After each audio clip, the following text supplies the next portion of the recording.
So don't. It is fitting then that Kenya's first Marine Commando unit was established earlier this year. Hang on, I better turn him off. No, I'm listening. No, we'll get a copyright thing, won't we? So we can't really play it. We've been listening to the King. He's in Kenya. And a very nice speech too. Indeed. Very much so. I'll listen to the rest of it later, but I can't play it now. All these people going on about the empire, I think that they seem to think the Commonwealth is the British Empire and that it's not a voluntary organisation and that they're all slaves. I mean, begone shit stirrers, quite frankly, begone ignoramuses. What a load of nonsense. Yeah. Don't these people talk shit? I think the problem is they've been getting away with it for decades, literally, last couple of decades on social media. Just chat shit. People are stupid. They'll just believe it. Well, we don't. And that's why many, many people now are sick of mainstream media, aware of bots, aware of shit stirrers, aware of paid troll farms, and are having none of it at all. Now, unfortunately, some people have lost their minds. Some university professors. Did everybody see that university professor that was on Meghan and Harry's documentary saying it wouldn't matter if Charles apologised? That's not good enough. Never is it? That's not good enough. I want an apology. It's not good enough. No, the king needs to go to treetops and renounce his throne and all of Britain. We all need to give all of our money to Kenya. Fuck off. The king just said that in his coronation year, Kenya is the first place he's been. And a very warm welcome he's received there too. Wonderful nation, wonderful nation. And I actually think that people who talk badly of countries on the African continent are actually bloody racist themselves. They talk about the continent of Africa as if they're, I don't know, like cavemen and women or something. Get bent. They're an advanced civilization. Who the hell do these people think they are? Talking about them. Oh, you are a person of colour, therefore you must be a slave. Fucking hell, never heard anything so racist in all my life. Yeah, the royal family are definitely not racist. Not at all. Anyway, good evening, the Queen everybody. Always made a huge fuss of the Commonwealth. She did. Yes, and her father, and I mean, even before that, George, Mary, Victoria, Edward. I take it you can all hear us okay? Oh, yeah. Hello, everybody. So sorry to start off on a bit of a pissed off note, but I mean, I'm sick of these people on social media. When you say, is grass green? They go, no, it's purple. Oh, is it? Oh, okay. Let's all lose our minds all over the internet. Hello, everybody. There's loads of names popping up there now. Hi, Rhea and Jodie, thank you very much for modding. Loads of regulars Foxy, there. Mad Papa, Anastasia, Sal, Elaine Williams. Oh, there's so many. Russia's a riddle. Jamba. I don't want to miss anybody. Elaine. So, got Mary, the tiara Mary tonight. I'm Catherine, Teresa Williams, Teresa Bennett. Hi, Teresa. Hi, Teresa. I think Sandra Parrott's here as well. She was. I don't know if she still is. Yeah. So Granny loves coffee. Pamela Bain. I don't have my glasses on. I can't see it properly. Yeah, the Dawn, King's... Carmen, Selma, Gay, Jamie. Granny loves coffee. It's close to last. Doreen, Gray, Linda, Sharon. Hello, and welcome to all on this Halloween. And happy Halloween. Very happy birthday to our princess here in Spain. Oh, yes. Princess Leonor, 18 today. And she's really popular because we have 2 kings and 2 queens here in Spain. I expect you all know. Got King one's sort of retired. Yeah. And his son took over. King Juan Carlos, who we adore, and the wonderful Queen Sofia. She's extremely popular here in Spain. And their son, King Felipe, and his wife, Queen Letizia. And the monarchy here, it's been dodgy territory, serious, way more dodgy than for the British royal family. Since the Spanish Civil War, yeah. Actually, no, since about 2014, and things really started to heat up for them. Did it? Oh, God, yeah, Graham. I mean, there was the trouble with Christina and there were affairs and our king fell over. Oh, my God. And then he abdicated and then he left the country. There's been a lot of recent shit. I don't think you've been paying attention. And Queen Sofia is a very popular, and Queen Letizia is not so much so. And I love Queen Letizia. And it was so lovely today because her daughter put her arm around her mum, like Fiona for Princess for Halloween. Thanks, Greg. Perhaps Princess Fiona from Shrek. I absolutely loved that movie. My mother hated it. She hated it. She said, that's not a fairy tale. And I said, it is. It's actually a cooler fairy tale than Snow White and the Seven. My mother would have made of the new Disney Snow White. I think they might axe it, actually. I heard they're making last-minute edits. Foxy said it's too confusing for him when he's when we're live streaming on 2 channels at the same time. But surely, Foxy, just stay with one channel. Just watch one. Stay with Fiona's channel, okay? And because mine's exactly the same. Hello, Michelle. Michelle Pope. Hi, Michelle. Oh, yes, Petra. Michelle sent me something today about and there was an accident. I think somebody was killed by a cyclist. Really? I haven't had time, actually, to look at the story, and apparently their family have had no justice. I tell you what, Michelle, when we went to London in 2018, because we live in Spain, I looked the wrong way. It was a red light. Yeah, we were at yeah, Piccadilly Circus, and a cyclist went through a red light, and he missed me by a whisker. He was going so fast, and I thought, if he'd hit me, I would have been in serious trouble. They don't give a crap, a lot of them, and they don't stop at red lights. I know a lot do, but there are a lot who seem to think that when you're on a bicycle, you are exempt from the highway code. In Gibraltar, someone got nicked for drink driving on a electric scooter. You know, one of these ones you just stand on and whiz Well, along. I mean, you can do a lot And of he damage. got banned. He got banned from obtaining a driving license and fined loads of money. So you can get nicked for sure. Yeah. You know, you're not above the law Princess because you're on a Carol is bicycle. here. Imogen, hello. Samantha Mustard. Teresa Bennett's on, yeah. Princess Carol, yeah. And Lost Xenomorph. That's a new name. Angela. So, yes, I'm going to see if I can live stream Sotheby's auction that's coming up. It's Austro-Hungarian jewellery, some Austro-Hungarian princess. Really? Yeah, I mean, it's not cheap stuff, not cheap by any means. One of them is a seal, her seal that she would have used. And I think they want this. Is this the tiara you made yourself? No, this is the one I stole. Otherwise, Meghan could have worn it for the wedding. But I went in and stole it, according to the Sugars. Oh, You snuck into Buckingham Palace, incorrect, snuck into the vault and stole the Vladimir tiara. Or she could have got it on Amazon. Which one do you think is more likely? Yeah, it's the one I wore for the coronation. But the pearls are real. My 20 quid, 2 strands of 20 quid pearls, and they are real. Graham got them off a lady in a market in Ocean On the Village. market, yeah. Hello, Darla, Amy, Mary Lee, and of course Foxy. Foxy's here. Foxy's made it. Chatting all the ladies up as Foxy's usual. just uploaded part 3. Can't wait. Haven't seen Robert it the yet. Cat. Can't wait. Don't forget to check that one out, guys. We need to find someone who can do some illustrations of Robert the Cat. That would, I think, it'd make a brilliant children's book. Perhaps Foxy can do his own illustrations. Robert the I don't Cat know. is a black cat. Do you do illustrations, Foxy? Hi, Tabitha. Ham Shackleton. Jamba. Don't know if I said hello to Jamba. Jamba. Daisy, Glinda the Del. Good. Glinda the Good.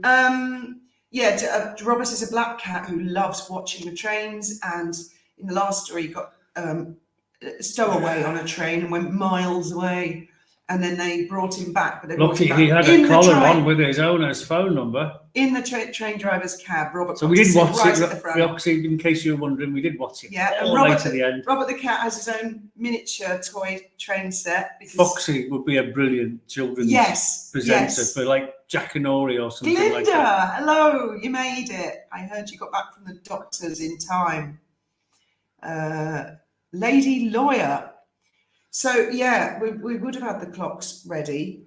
We were talking about the time zones. Yeah, we've only got one clock up there at the moment, but we've got to figure out where we're going to that'd be a put all tall the order, others, and wouldn't it? we've got name tags coming, aren't they? They're doorbell tags, aren't they? Yes, I think so. You can have them engraved with I really your hope they're name really or something. small, so otherwise the wall is going to just be... put names on them for different countries. So we've got to wait for all the parts to arrive before we can put them And up. do you know, until I started doing this, I didn't realise that we're on the same time as South Africa. So one of the clocks will have... Are we? Yes. I didn't So know I'm that. assuming a large proportion of the African continent is on the same time as us. Until you start getting over towards Egypt, and then they will be Israel and Moscow. I know Portugal's on the same side as the UK, but there's a reason for that. What's the reason for that? Well, I didn't know anything about this until we lived in Portugal. And Graham said, we left Spain. He said, change your watch. We're on UK time. And I went, what? And I always found that quite confusing. You literally go over a bridge, over a river, and then you're in Portugal, and you got to change your watch by an hour. And Graham had sort of always explained about Greenwich Mean Time and blah, blah, blah. But now this website could be full of shit, and I can't remember which one it is. I just Googled today, why is Portugal on UK time? Well, according to this particular website, most of Europe just below the UK, so France, Belgium, Luxembourg, Spain, and Portugal and Italy, they were all on the same time, UK time, until the Second World War. And as Hitler invaded and occupied various countries, because Germany was an hour ahead, he changed the time, and that confused things. And then to confuse matters even further, General Franco, in charge here in Spain, he had also adopted it. And then they just stayed with it, except Portugal, who went, we've always been on UK time. I don't think Portugal was involved in the war. Oh, do you know, I don't know much about I don't Portugal honestly in the know. war. But I don't think they were in it. I don't think they were. I might be wrong. I mean, they were a huge dynasty, weren't they, Portugal, at one point? They had a king and queen, didn't they? Yes.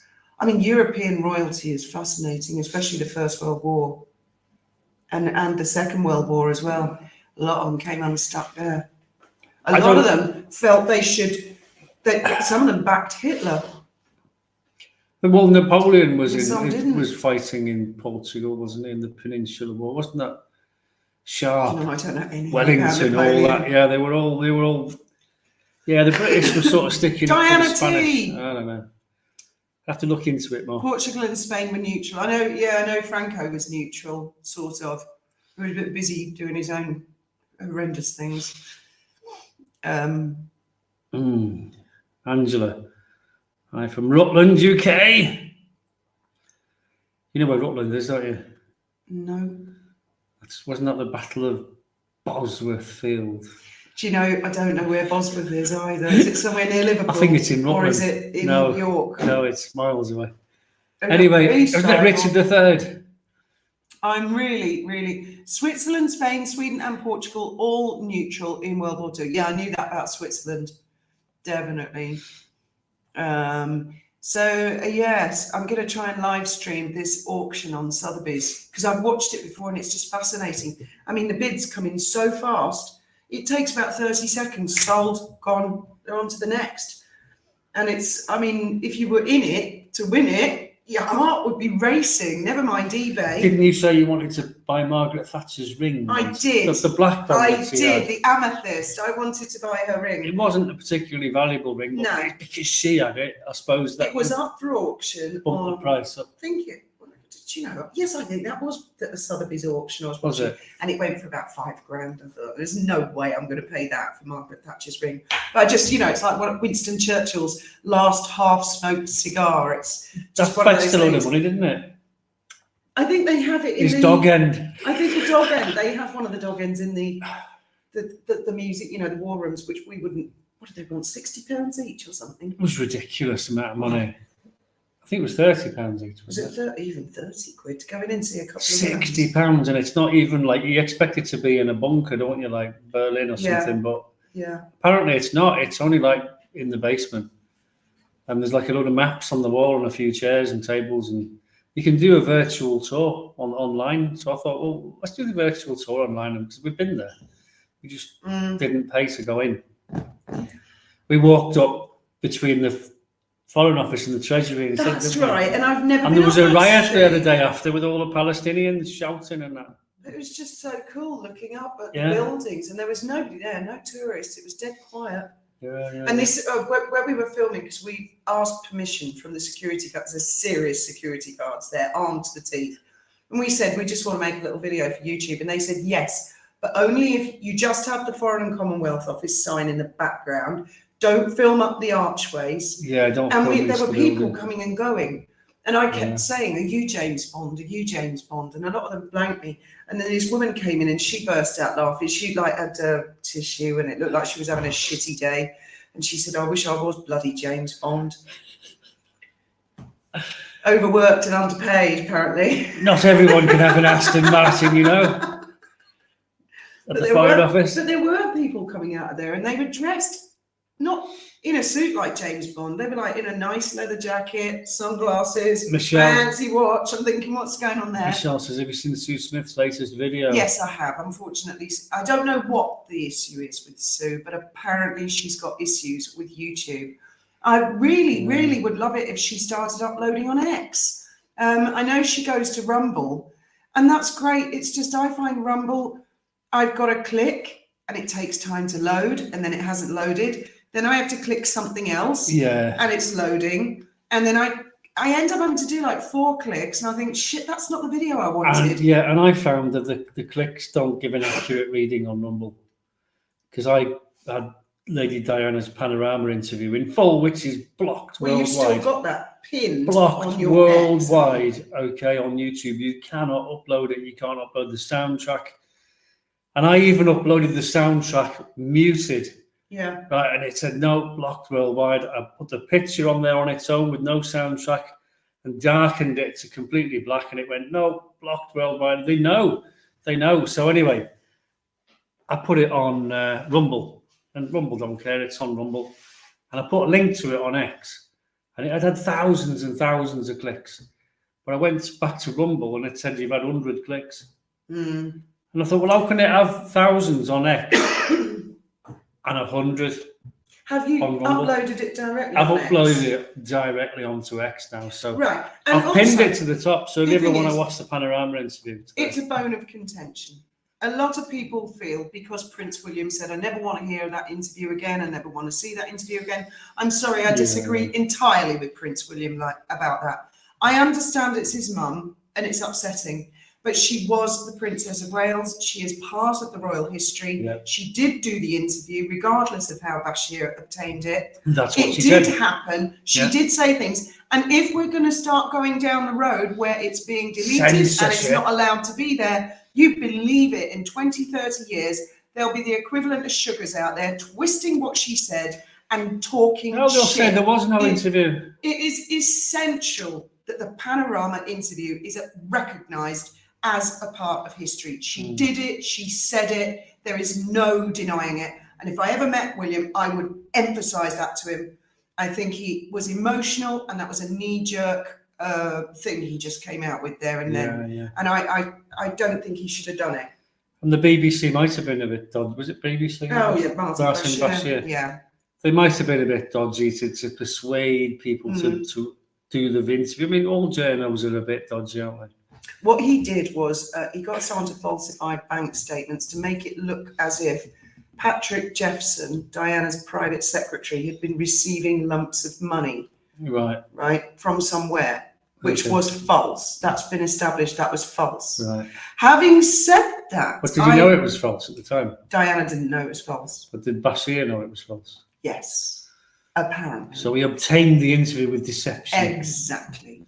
That's the bone of contention. Having said that, I have had the advantage of not only studying Patrick, but I've read some of the book he wrote about Diana, some of it. And I love Patrick Jeffson, and he fascinates me, but he is a little bit of a chauvinist pig.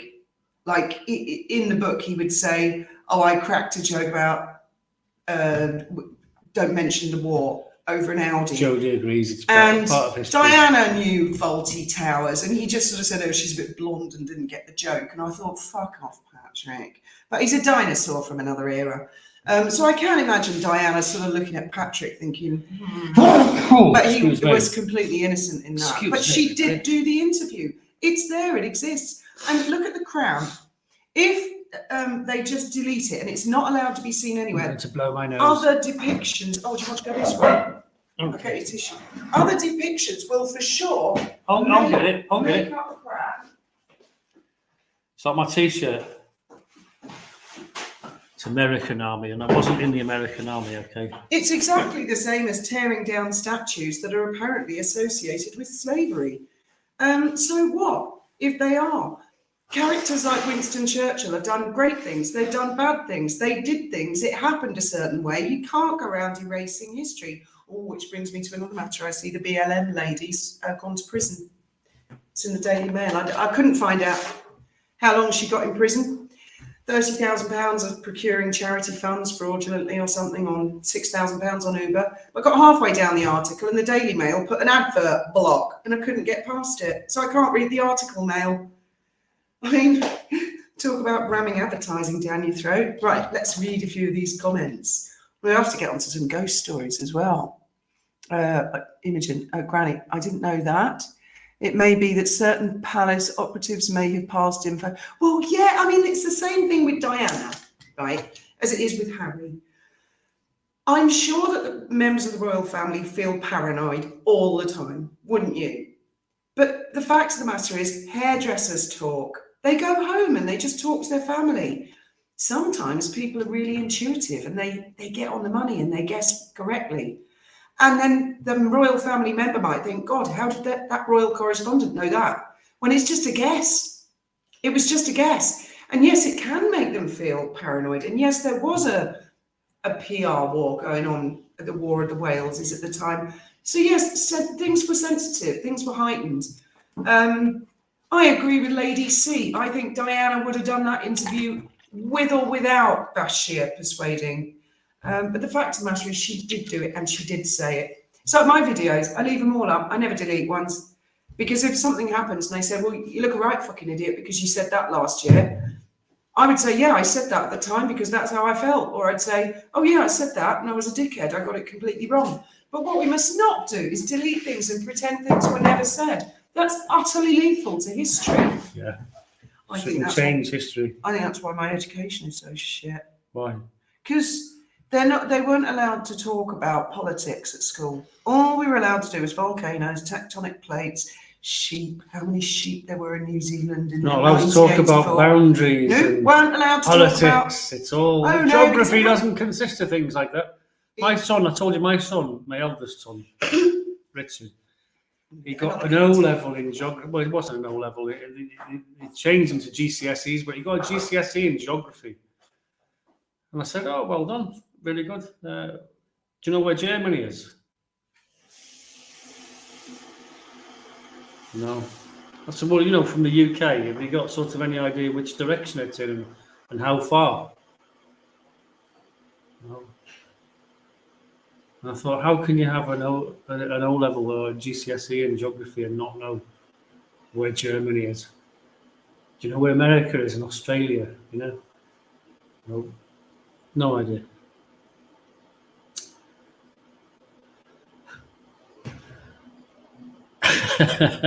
Well done to your son Richard for his geography grades, Graham. Yes, but he doesn't know where Germany. Do you know where Germany is, Foxy? I'm sure you do. There was a special request from Ria today. Can you explain about the Barbary pirates here? A special request from Ria about because, you know, they Barbary about slavery. pirates. It's always white people putting. Oh yes, yes. Gibraltar. Pirate story. This is a true story. In Gibraltar, I'll just turn the camera a bit there. In Gibraltar, we were raided by pirates, Barbary pirates, in 15. It was somewhere in the reign of Henry VIII, but we didn't have Gibraltar in those days. It was Spanish, and the town's got a wall all the way around. And the Barbary pirates arrived, and they climbed up the rock. They climbed along the top and dropped down into the town, and they ransacked it. They stole loads of gold and stuff and money, and they carted off a load of women to be slaves, probably a few men as well, because the Barbary pirates were into slavery. That's what they did, and they'd take them off up the Mediterranean and sell them somewhere else. But I didn't know, and this is absolutely true, the Barbary pirates went all the way to the United Kingdom like Vikings, and they used to raid towns and just grab people and drag them away by the hair to be slaves. And there's an island off the coast of, not Cornwall, it's just south of Swansea somewhere. There's one island, can't remember the name of it. But they used to use that as their base. If you look at Cornwall, Devon and Cornwall, Is it Scilly Isles? No, the Scilly Islands. Scilly Isles are off the end, off the toe. But this is halfway up the Bristol Channel, it's just near Swansea somewhere, and it's James May did his glider all the way. Do you know? I think Wally did a video. But they based themselves there, and they were going off raiding towns and getting slaves. Oh, sorry. Should have turned Wi-Fi off. Yeah. So I mean, this is going back to Henry VIII's days. We were getting raided by Barbary pirates who were from Africa, and they were stealing people to sell them as slaves in North Africa, long before Britain got involved in the slave trade. And to be fair, you know, all the other countries were getting involved. She did it for a laugh because she's watching live. Is she? Yes. Little brat. Thank you, Faith. Yes. I thought you'd be out on Halloween with cobwebs on your face. Oh, she wanted more money. They're little bloodsuckers, the pair of them. I can't wait until Now, money I've spent it on partying. I'm going to suck some money off them. Never mind Barbary pirates. Yeah, when we go in the dolphin, in the bay, looking for dolphins, especially when it's rough, the spotter quite often uses King Charles. Oh yes, that's King the Charles last bit of the Fifth? story with Charles the Sixth, I think. Charles, it's Spanish, Carlos. Charles the Sixth. Yeah, well, after the Barbary built the wall, from the wall all the way up the cliff face to the very top of the rock, so they can't do that again. They can't get in. They never did get in again. But then, I mean, that was that was in the reign of Henry VIII. So 1704, the British and the Dutch. So Princess Catherine of Aragon, who was also Queen of England, it's her era. Yes, it was, yes. I think, and this is where I'm going to reveal my true ignorance, especially of Spanish royal history, I think her parents were Isabella and Ferdinand. The ones well, she'd definitely be related to them. I'm going to Google that. Spain was in two halves, and they united Spain, and then they drove the Moors out. Gibraltar was one of their strongholds, and Malaga. I think Malaga and Gibraltar were the last places to fall to Isabel and Ferdinand, and then I think I'm right. It all became Spanish again. And they had the Spanish Inquisition. Let's see, where are her parents? Her father was Ferdinand II of Aragon, and her mother was Isabel I of Castile. Isabella, who gave the castle and the key to Gibraltar. The flag, Gibraltar's flag, was the Spanish flag. And Isabel and Ferdinand, I think it was them last group. They did a lot. There was a siege, and they sat on the hill at the back of our house. Wasn't it them? No.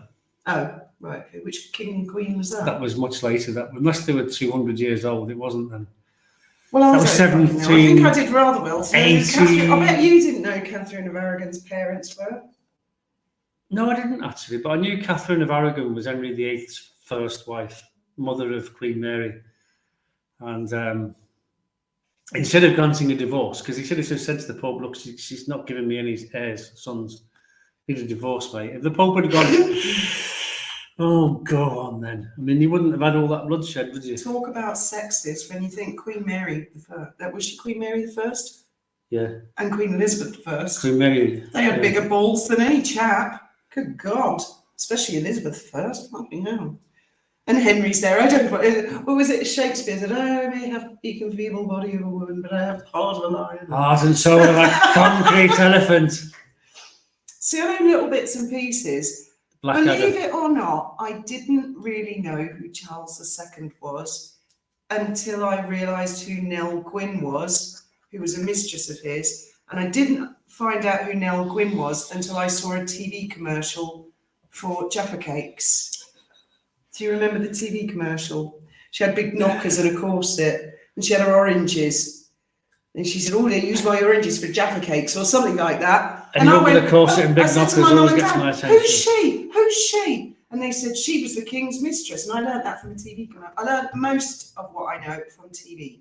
Certainly not from St Mary's Hall, the crappiest private school that ever existed. We got our kids to watch The Windsors, which is a comedy show in the UK. Yeah. What's he called? Loads of Harry Enfield.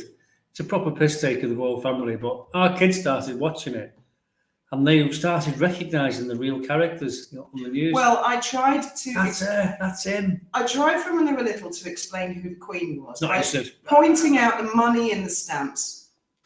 Not interested, don't care. But then they sussed out, oh, the lady is the Queen. They didn't understand who Princess Anne was. Diana, they seem to think Diana and the Queen were the same thing. As far as the men, they're just a load of princes all in suits. Don't know, don't care. Until the Windsors, the comedy show came along, click, click, click. They put it all into place and went, oh, I get it. Harry, he's the thick one. That's the thing for history with kids.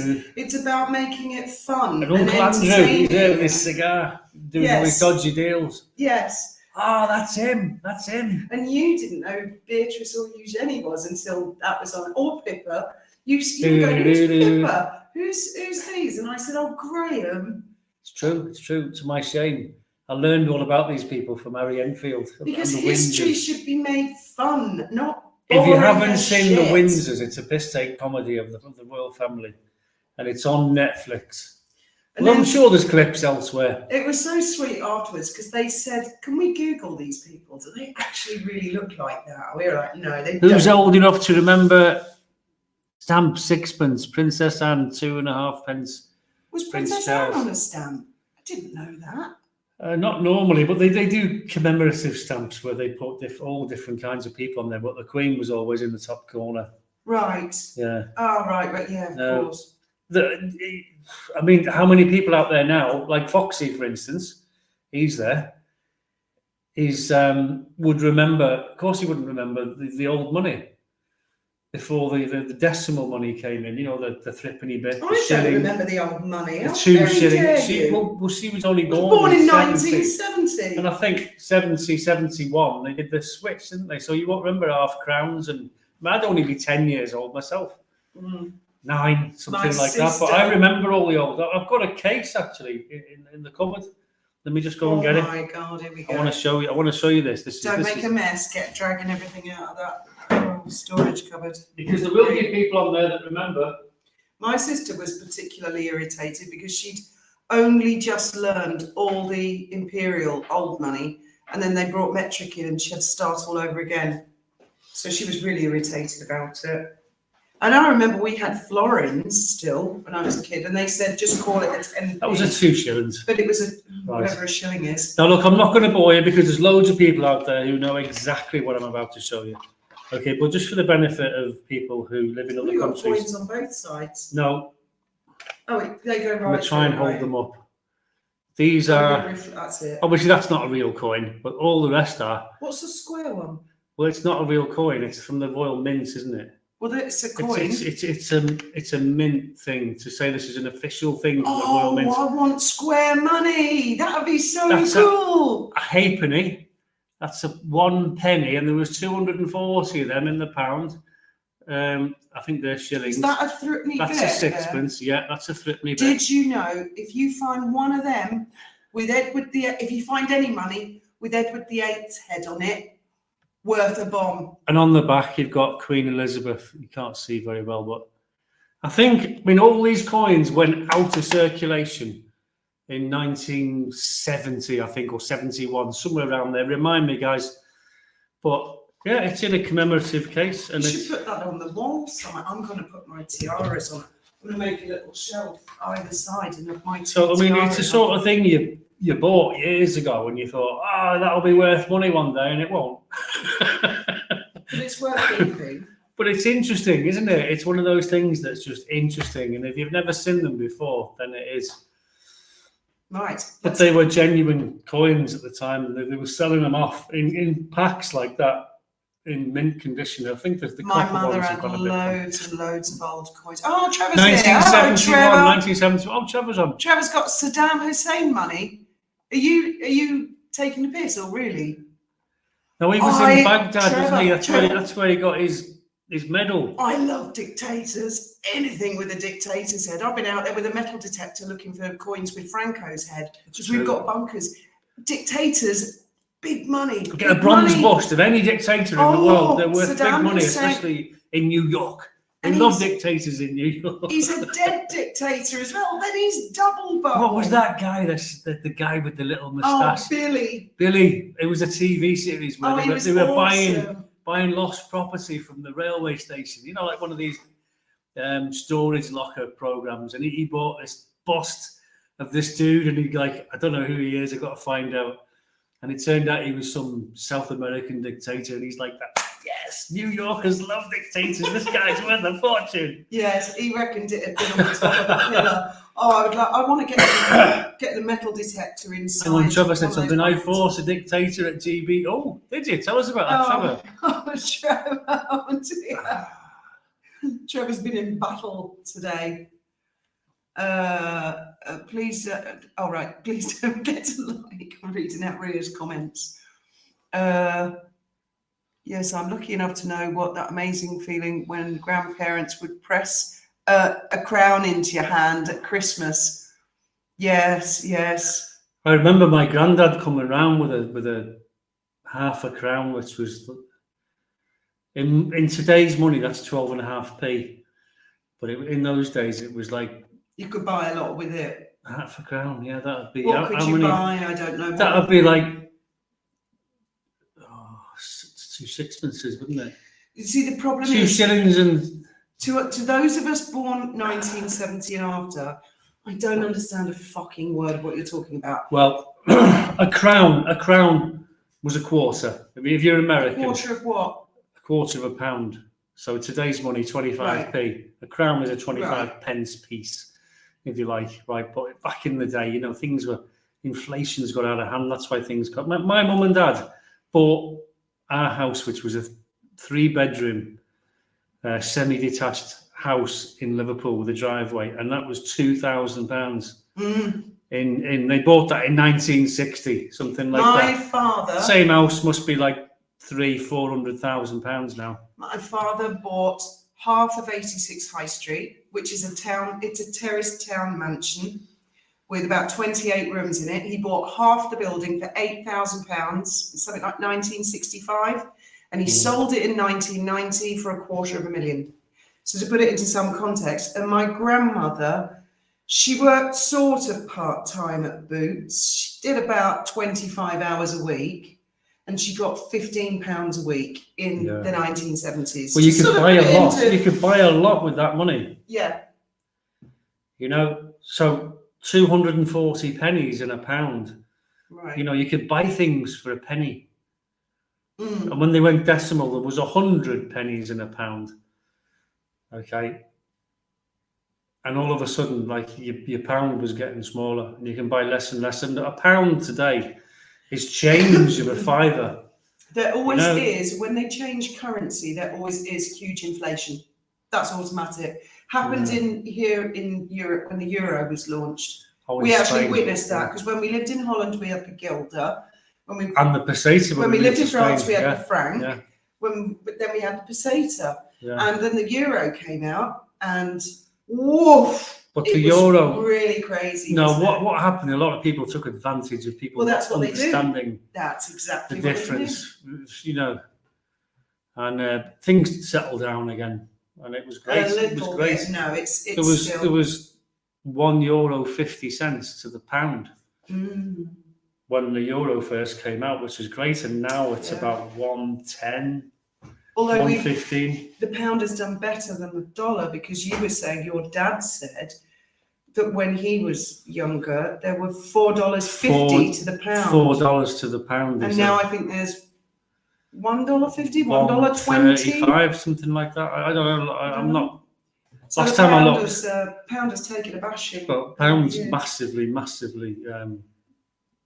devalued. Yes. Yes. Which is why there's no point in having all these stupid little coins. Just get rid of them. They have a little tiny weeny one here in Europe. It's infinitesimally small. I put them in the bin.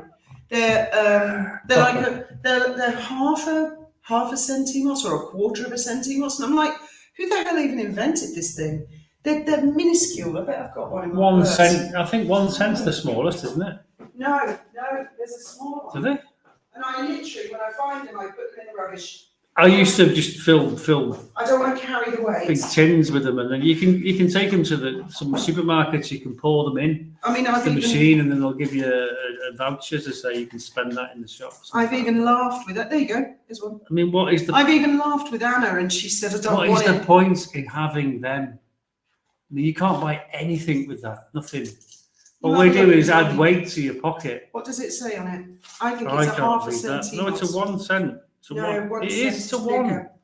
The 1 cent is like a penny because I have to check them. That's 1. Can't see. I'm telling you, it looks like. If you got put your glasses on. It's 1 cent, 1p, 1 cent. 100 of them makes €1, when you can't buy much for €1. So there's just no point in having them. And what's that's a 5, isn't it, or something? Anyway, no, the penny euros are very similar because in the shops we have to search them and check them all the time. And in the old days, the coins were made of silver. A shilling was made of silver, right? And then when it became the 5 pence piece, because there was 20 of them in a pound, they made them smaller, and they now mix them with iron. So they're all magnetic now, but they never used to be. So because the metal the coin was made of exceeded the face value of the coin. My granddad used to collect shillings that were made of silver because they were worth shitload more than the 2 cent. 1 cent. Who the hell invented that? What on earth are you going to do? And They should why, just get rid of them. why have the UK and the EU Still got decided to copper design coins. all their money looking identical at a glance? Did you notice that a euro coin looks a lot like a pound coin now? If I haven't got my glasses on, I can't tell the difference. Oh, you should see us in the shops, both in Gibraltar and Spain. And Say how full. I tried having 2 separate wallets and it doesn't work. The money just gets muddled when you live in a cross border. It's a nightmare. Yeah. And they won't, you know, they won't take it in the UK. Diana T, I've got a couple of Charles and Diana crowns. You want to hang on to them, Di? Yeah, yeah. They're sought after now. Actually, people are collecting them now. For years they just languished on the obscurity, didn't they? So I bought a few at the time.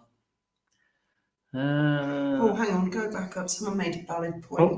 Hang on. Carol. That interview twisted the truth to implicate the now king and put Diana in a bad light. William is here to support his father. He had feelings about. Yeah. No. I think William is there to when they support say his father. I'd let it go. No, because what about, for example, Caroline of Brunswick beating her fists on the door on the day of the coronation? What about Henry VIII having 2 of his wives decapitated?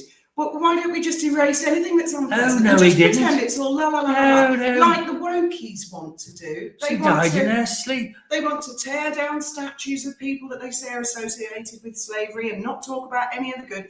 All human beings, including members of the royal family in history, are multifaceted characters, and they are there for the historians to document and then for the rest of us to learn and judge. And you cannot do that if you're going to whitewash things and pretend shit didn't happen when it did happen. I'm emphatic about this. As much as I am free speech, things cannot be changed and twisted to suit a narrative. Maybe momentarily while the people are alive, let's give it a rest. But it cannot be deleted. It cannot be erased. That is really dangerous territory to get into. Really dangerous. I mean, if you're going to do that, why not start editing the Bible? Don't like that bit, get rid of that. Let's edit the Quran. Don't like that bit, that never happened. No, fuck off. That can't happen. That cannot happen. Just changing the subject, I think we're missing something here. Trevor's said, I'm annoyed at you, Stuart, over the fake para stuff. What did we miss, I don't know. Trevor? I have no idea because the comments have been going past so fast. Sorry. We go into one and then we sometimes, and it's brilliant. You guys are all there having a conversation amongst yourselves, and I almost feel like I'm intruding. Probably am, actually. You've got a dollar coin, haven't you, somewhere?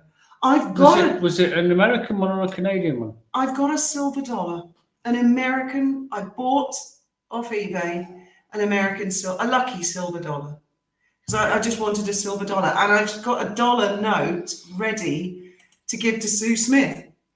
It's in a frame. It's in a frame. She bet her $1 on, and she lost the bet. It was a bet over Harry and whether he'd turn up or something. I forget now. And we were which she's in Europe at the moment. and we were going to meet up, but the dates just didn't match up because Graham's hospital. She was going to come out to Jip, wasn't she, at one point? She was, but it was a lot for her to squeeze in. Yeah, she's been to Rome and all over the place, hasn't she? Yeah. Yeah, but anyway, so if you're watching, your dollar is in the frame, right? We're not going to renege on it. It's there. I'll have to post it to It costs more than $1 to post it to you. Right, what's this? Remember my nan buying some candlesticks for £0.50 at a jumble sale, and I can't see the rest of the comment because there's a box saying new comments. Sorry. They were too dear. She sold them years later for £3,000. Oh, coins are really interesting things because, you know, you buy something today which is not worth much, but in years to come, maybe they will be worth something, maybe they won't. You don't know, do you? But, you know, if we've got one of Prinny's coins, haven't we? We have, yes. He was the Prince Regent. Yeah. And he became King William the... No, he was George. King George. That's right. Sorry. Getting confused. King George IV. Yeah. So it's got George IV on it. And it's not a crown. It's something else, isn't it? I can't remember. Yes, it's something else. But it's really old and interesting. And I thought, wow, I know who he is. That's Prince Regent. So I thought, that'll be cool. And we've got it in a plastic thing. And I thought, well, that'll be super valuable. Do you know, I don't think I've ever had a coin. Less and less of them, aren't there, as time goes on. William IV on it. They must be out there. They must be out there. Because his little brother then became... The really collectible one at the moment is the one who abdicated, Edward VIII. Any of them that were on the shelf throughout a very short time. Anything with him on is worth money. Shit, if you ever see one, nab it because it can only go up in value. I found something out today. Florida has 2 different time zones, depending on if you're in the south or the north. Really? Half of it is Eastern. Who decided to do that? Someone said today... Half is Eastern time and half is Central. Please don't use American time. Don't use the middle. Use one of the edges. Why? Everybody does. But are there more people on the East Coast or in the West Coast? The majority of, I believe, the population live on the East Coast. Second largest population is Central. Third largest population is Pacific. And the smallest population, I think, is in the mountain time range. I think I've got that in the right order. I would have thought there'd be more people on the West Coast than in the middle. There's something like 150. I don't know. There is something like 151 million citizens in Eastern time. There's about 95 million in Central, and I forget how many are in Pacific. I actually looked it up. I'm learning all these really useful facts. But I'm going to have little clocks. Factoids. I'm going to put little clocks in amongst because I'm going to do Australia, the East and the West, like Perth and Melbourne as well. So I probably will do that with Canada. And then Alaska's got its own time, I believe. And then there's Hawaii, which isn't even on my map. I mean, I haven't even got Midway. It wasn't on the map. Well, Theresa Bennett is on Eastern time. Lisa T's on Eastern time. Tony Stark's on Central time. And Sandra Parrott's I believe it goes an hour, hour. So there's 4 hours between Eastern and Pacific. I thought it was 5. Oh, is it 5? I don't know. But there's the Eastern seaboard and the Pacific, Because I could have done Toronto, New York, and all that, and then Vancouver, Seattle, Las Vegas, California. But then I just thought, I don't know, let's go Al Capone, Winnipeg, Great Lakes. There's a thing called UTC, which they have nowadays. I don't like all the acronyms for the time. Unified Time Clock is one time for the entire world, and all the maritime and the aeroplanes have a watch with UTC on it. It doesn't matter if it's daytime. They start saying UTC, GMT, ECT. Well, it was GMT. I don't know what anybody's They invented talking about. longitude, didn't they? But we will get Sandra Parrott, she says there are 4 time zones, but 5 if you include Hawaii. Yes, of course. Thank you, Sandra. Well, like I say, Hawaii isn't even on our map. It would be either on the edge here. No, there was a Hawaii. No. There must have been. We have to search through that. No, there was never a Hawaii on it. There's no Midway. There's no Easter Island. Well, no, I don't suppose. Do you see what I mean? They're like from space, well, I suppose, because we're like. You can't not have Hawaii. You'll have to cut something out, a little silver blob, and put it up there. Because we do have viewers in Hawaii. We do. But where we are at the moment, it's like God looking at planet Earth. GMT, Greenwich Mean Time, Glinda. Yeah. Well, they don't call it that anymore. They call it UCC. Why don't you just put a map on the wall with time zones? Well, you'll see, Trevor, you Philistine, when you see my work of art, it's going to look fucking marvellous. It's going to look like the Tate Gallery in here. I'll show you the progress so far, everybody. It's not very much progress. There we go. That's silver, okay? South America is not really black. There you go. It's like the Terminator too, isn't it? So and that's just one of the 8 clocks. So that's going to be surrounded by different clocks and if it's any consolation, Trevor, according to the trolls, having lots of time clocks on your wall is narcissistic. I don't think they understand the definition of narcissistic. I wonder if they know who Narcissus was. I wonder if we've ever seen the. Wasn't he in love with himself? Wasn't he like a Greek or some sort of mythological character? Tried kissing himself. Didn't he reach over in the water to kiss his own reflection and he fell in and drowned? Sugars know about Salvador Dali and the birth of Narcissus, which is what I had on the wall before. When I took it down, Narcissus. It took off the plaster with it as well. Yeah, we had to plaster and repaint before we put the map of the world. But that is like super sticky, self-adhesive world, and there's no way we can peel that off without taking all the paints off. So we'll have to paint around it, won't we? The colour of the wall, I'll have to get a paint and go itty bitty and all. I don't think so. No.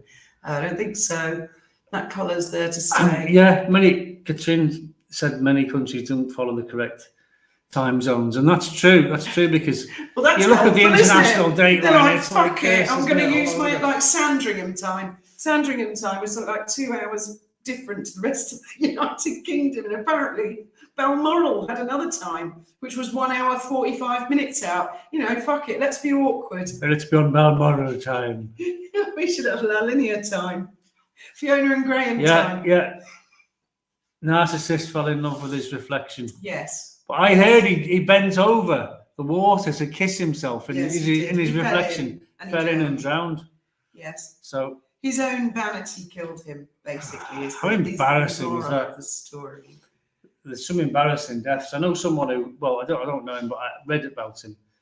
Really embarrassing death. He put $1 in a Coke machine, and it didn't give him any Coke, so he started to rock the machine and thump it and things, and the machine fell on him and squashed him to death. Who is that?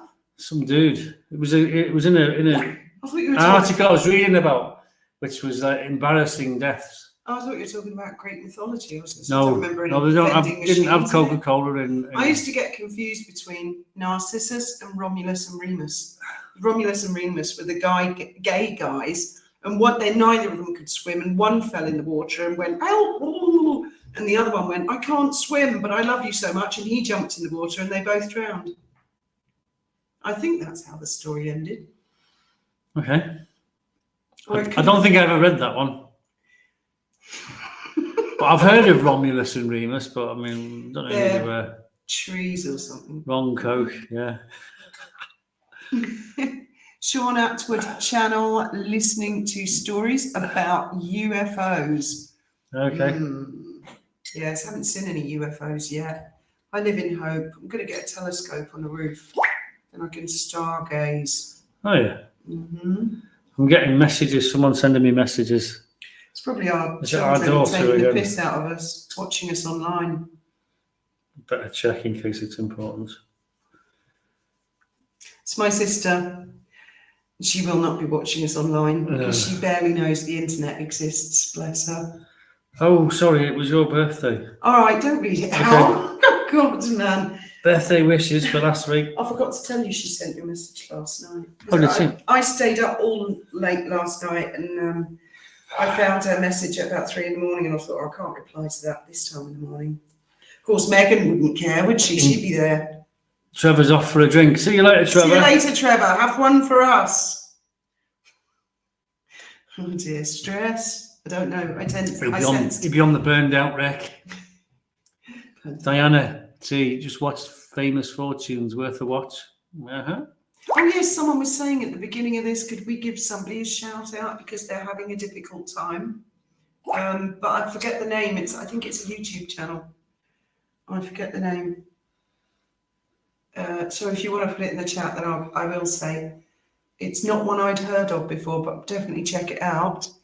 Hi, Fitness Hutch. How are you doing? Okay, with your thanks for that, inspirational and very, very positive vibes that you put out there. Well done, you, because I think too many people focus on negative and look to the past as in, oh, woe is me, instead of, you know, fuck yesterday. Let's see what's coming tomorrow. Yeah, it's all going to be good. Stuart B, you're still on there. Who's Stuart B? That's the guy Trevor was talking to earlier. Right. I have no idea. It's probably a Hello, fake Carla. account. I don't know if it is or not. Could be. I have no idea. Long Sally Sue Smith. Yeah. Somebody's just that's not Sue herself. Somebody just said her name there. Oh right. I get the feeling you guys were Stuart B. Yeah, still here. What was it you were arguing with Trevor about, Stuart? Oh, don't rake stuff up if people have been antsy. No, I just want to find out. I missed it completely. It went past and... Well, I think we've missed an awful lot, actually. Was the Enfield Poltergeist a fake? I believe it was true because I like to believe it was true. And I was little and I would sit at the breakfast table and my dad's there reading the Daily Express or the Daily Mail. I remember the Daily Express because it had the man with the shield and the sword, and I used to colour that in. And he was talking about it and he said, "This is a load of old nonsense. Ghosts don't exist," which I always found quite ironic considering our house was horribly haunted. Very, very old mansion that I grew up in. And it was all over the news at the time, all over the news. And that they got the girls, they put water in her mouth and they put gaffer tape over her mouth. And the guy put a sort of microphone and she was talking through her larynx. I mean, it was really quite extraordinary. Oh my God, what the fuck? Not right now. No, it's Greg, right. It's right. I'm reading 2 or 3 things at the same time. I'm trying to multitask like a woman. The thing is, I grew up in a haunted house, and until you've lived in that kind of environment, for example, this house is very, very old. And when we first moved in, we did notice a couple of things, but after that, once we were moved in, it stopped. So a house just being old doesn't necessarily mean it's got problems, but 86 High Street had serious poltergeist activity. And I lived there from the day I was born, 1970, to the day we moved out in 1990. Yeah. So I tolerated 20 years of it. Yeah. And one of my elder sisters actually did longer than that. I think she lived there for 25 years of that crap. My parents just were the kind of people who would say, it didn't happen. You know, you're imagining it. Yeah. For example, we lived in the top flat, and the staircase, the last stretch of stairs from the first floor to our flat, there were about 12 or 13 steps, and it was a grand, like, spiral wooden staircase made of willow. That was my father's excuse. He said, it's made of willow. When somebody walks up it, willow, same wood as you make cricket bats, he said, it might not creak, but it'll creak later, you know, in the order of the footsteps. And I was like, that's just nonsense. You could hear the footsteps, like,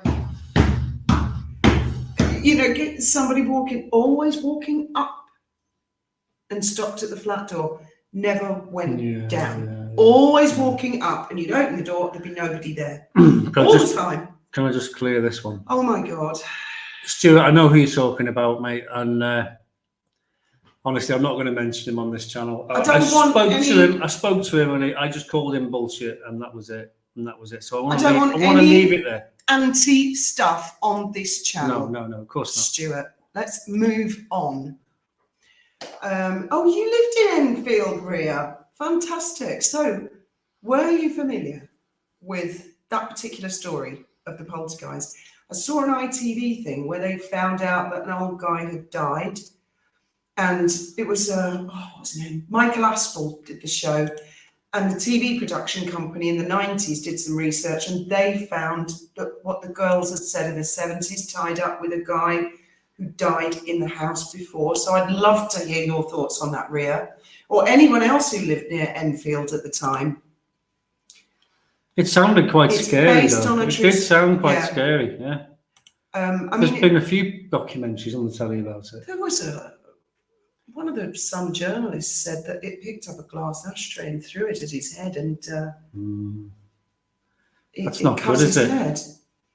But I mean, I don't know if it was faked or not, but I can tell you that I swear to God, hand on my heart, the stuff that went on at 86 High Street was not faked. It's certainly not faked by me. We've even talked about it, like the beads. You know, I saw the beads one night in my bedroom, and we had a burglar alarm on the flat door. And you and I have discussed, could anybody maybe who worked for my dad have gotten up into the flat and been hiding and done it as a prank? In the roof. And I just can't see how they could have done it. I mean, I have literally racked my brains. It's because there were a couple of very, very nasty incidents in the house. Lisa T, if you email me, I will let you know. Okay. Oh God. Silly bit. I don't want to talk about it. Right. It's not worth mentioning, really. I don't want to have a go at other people on here. That's not what I do. Right. Everything is only as valuable as what someone is willing to pay for it. Absolutely, Erin. Absolutely. US, Eastern, Central, Mountain, Pacific, and Hawaii. Yes. Yes. That's what Sandra said. You're miles back on the chat. Sorry, That's guys, why. I'm catching up. You're worrying all about this nonsense. I'm People catching don't up. worry all I'm about catching that. up. I'm catching up. There we go. I do I've missed a wonder, load. just as magnetic. Romulus and Remus. There we go. Carol Wilson. Twin brothers. Oh, I thought they were lovers. I didn't know that. But they loved each other or something. Romulus didn't they? killed Remus. Oh, I thought Well, they they're close. drowned. Oh, maybe it was another couple of. Carol obviously knows, and we don't. Oh yeah, I don't doubt it. Don't doubt it at all. I'm not well read, on No, Greek philosophy. no. You need to keep it. I near tried the to read the bottom, Iliad once. It drove me mad. because if you don't, we just end up talking about something that was like half an hour. You've got to ago. leave the thing at the bottom, and yeah. Oh, that's weird, Lynn. 10:05. We've been on for an hour and 5 Oops. minutes. We can keep going though. Raise my shield. Oh. And I'm sure I need- tomorrow there'll be puff pieces galore about what costume Meghan wore for Halloween and Lily and Archie. Like anybody gives a crap. Newsflash, what. And oh God. I used to be really into Halloween costumes, Morticia and all that. Meghan had made quite a good Morticia. I'm surprised she's never done that. Wow, Dawn, you must be older than me. I'd be about 10 when the old money went out. But yeah, I mean, I know people who still use Fahrenheit and inches and stuff like that. We're still talking miles, don't we? Stones. How many stones do you weigh? What? I'm 16 stones, are you? What are you talking about? That's what you Is get that used heavy? to, Or... isn't it? Yeah. Oh, Trevor's still here. He's Learn still, Roman still history. lurking in the background. Learn Roman history. Romulus and Remus were Roman and not Greek. Oh, it's going too fast. And raised by a wolf, according to legend. Yeah, I'm definitely not educated. I went to St Mary's Hall on Easton Road in Brighton, which was the worst fucking school in the world. And what's worse is my father paid a high premium for those con artists, and he ended up with a horrible overdraft. So when he did sell his half of the building for $250,000, most of it went to the bank to pay off the debt. But he put my sisters and me through the torture of the crappiest school on earth, which doesn't exist anymore, because I went on TV and said, I fucking hated St Mary's Hall. It's rubbish. And they were closed about 6 months later. I'm very glad They got to bought say. out by Rodin, didn't they? They went bust because they were rubbish. Absolute rubbish. I went down for a visit just before they went out of business to ask for my school records to prove I was not expelled. And they actually said, oh, please don't go on telly and say any more. Fuck off. They were absolutely rubbish. And that is why I had to teach myself to read and write properly when I was 20 by learning to type. That is why I don't know anything about history, classics, Greek. I didn't understand a bloody word. It was a complete rip-off and a waste of time and money. I've learned most of what I know from the TV, the internet, asking people things, and I frequently say I get things wrong because I do, because I basically didn't have an education. Which is one of the reasons it really got up my nose that the Daily Mail used to say, fall from grace, privileged private education. I think, fuck off. Young Did you woman, ever, Daily Mail, did you ever visit that Money, posh good luck. hostel that we were forced to go to? I felt sorry for the boarders. They didn't have any escape from Do it. you remember that? What was he called? Dermot McMurnan. Oh, don't pick on Dermot. Dermot, It's not he his was on- fault. He's just a TV He was just reading from the presenter. autocue. The young woman who fell from grace. I've just uploaded it on my my X account if you want to see. Right, moving on. Foxy. True, but it's true that I weigh 154 pounds. You need to. What's 154 pounds? We miss out so much. Canada went metric, but I still relate to the old. Oh, I didn't know Canada was metric because America's. They use both in England. You open the tape measure, it's got inches on the top and it's got centimetres. I get lost on history as well and geography because it was made so stone cold boring. I mean, it was like living in a cemetery. Drone, drone, drone. Dictation, dictation, dictation. Copy from the board. Lazy, lazy, lazy teaching. Here's the invoice, Mr. Mont. I thought all the world changed the times at the same time. Oh no. Oh no. So this thing I'm doing on the wall is going to be living art. It's going to be a constant living thing. Or I might just put all wrong times to, if someone else moves in, fuck their head up. Just for a laugh. Yeah, well, Michelle. I grew up totally mixed up. Started with imperial, then like Graham, it changed to decimal. So add to the mix. Mum and dad were brought up on the continent. They used to do decimals upside down. Did you ever eat snails, Michelle, and frogs' legs and things like that? Of course, I've had snails before. They're like mushrooms, garlic mushrooms. Not sure about the frog's legs. I had them once. They look like little people, little naked Romulus buns is like the Romulans in Star Trek. I remember the Romulans. Is it? Is that something to do with it? Now that will really wind up all the people who are Roman philosophers or whatever the fuck they are. Wasn't Romulus and Remus? It was Star Trek. Romulus and Klingons, wasn't it? And Tribbles and. Yeah, where do the Klingons come into all this? Well, they were on the starboard bow, weren't they? Oh dear. Nobody wants Klingons. I'm not on the starboard bow anyway.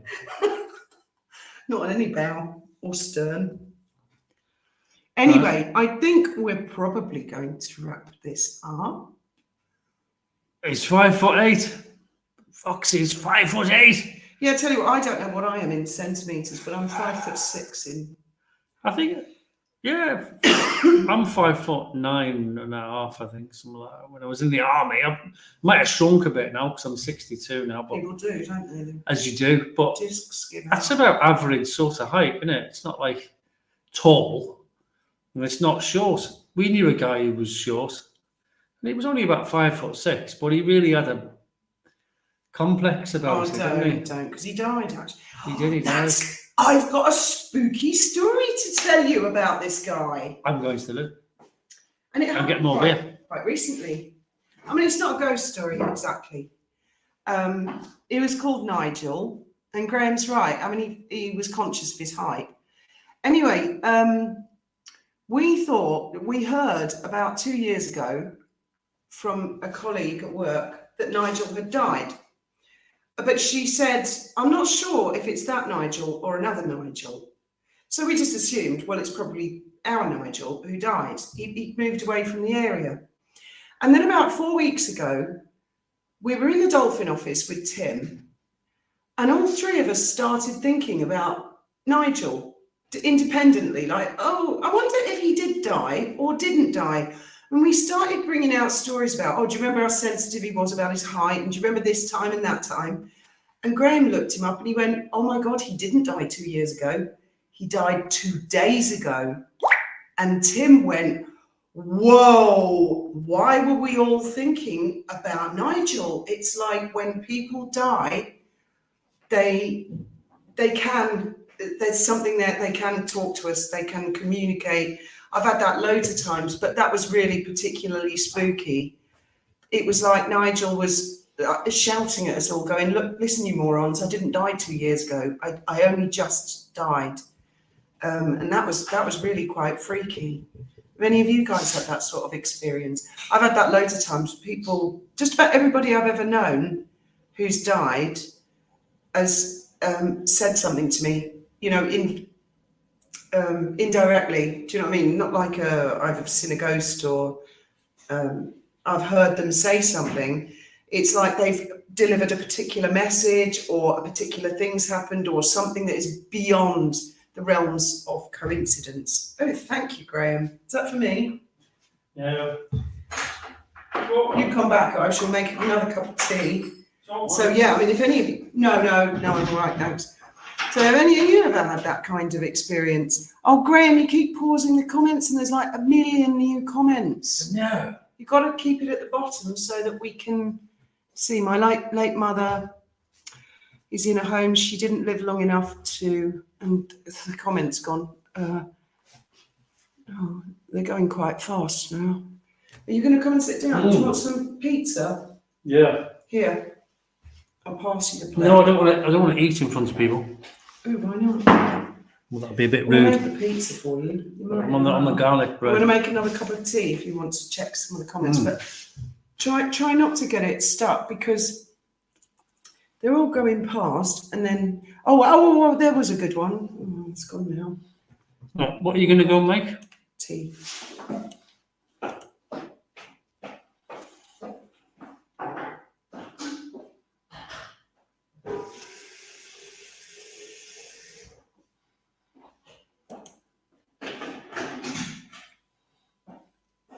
Oh, the cat's locked out in the rain. 5, 4, 3 and shrinking. No.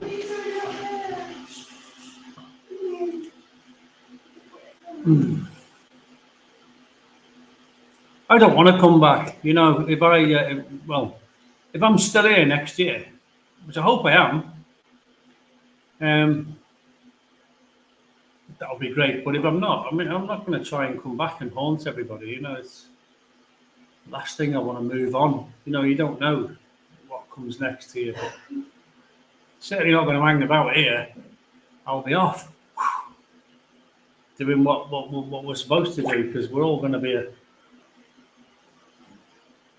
we're all going to die one day, aren't we?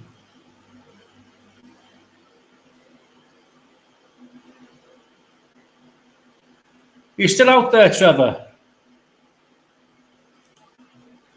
So you can come on if you want. I don't know. You might not want to bother, but I don't know. It's up to you.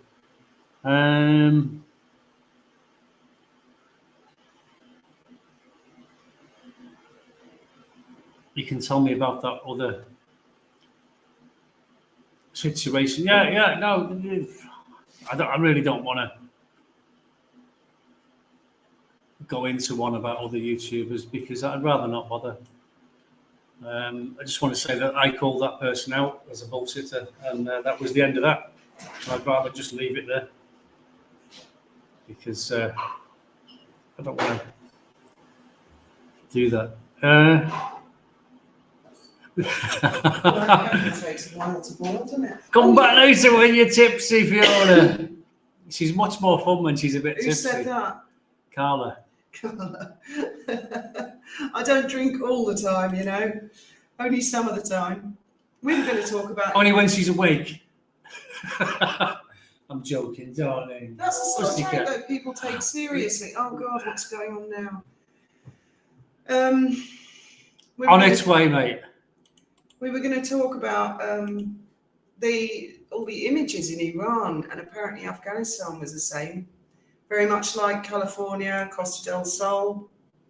Very modern outfits that all the women were wearing. And now, look, and I don't know what Anne Cunningham and I said, but apparently it pissed someone off called Diane, but I never did get to the bottom of exactly what had been said. I assume it's something to do with that, because... it's there, Trevor. It wasn't an anti-Muslim comment. It's just, I think it's idealism and the contrast when it's a fact. You look at the photographs, Queen Gertie put them up, and I had no idea that in Afghanistan, the women there were wearing miniskirts and stuff like that. And you can see it in Iran. I mean, it just looks so different to now. And you see all the shit that's going on. And I don't know anything about the politics or how that came to be. Yeah. But I think historians should look at it and think, yikes, that can't keep happening. So I found that quite a shocking contrast. What is going on? Are you is some shit going on in the background somewhere? No. Because I just want to make this clear. I'm not into this, where some YouTubers, and I'm not going to name any, but some YouTubers like to just say shit about other YouTubers to cause a conflict. And I think they do it for clickbait, to get a reaction. And I'm sorry, I refuse on this channel. There's not going to be a reaction at all. It should be nice and positive. People don't want to hear that crap. I know some people run their channels off the basis of just puking shit about other people. And I think a lot of you know who there's a particular very, very small channel that's just god awful. I don't know how she survives on YouTube, really. I know. Oh God, she's absolutely won't even. I know who you mean.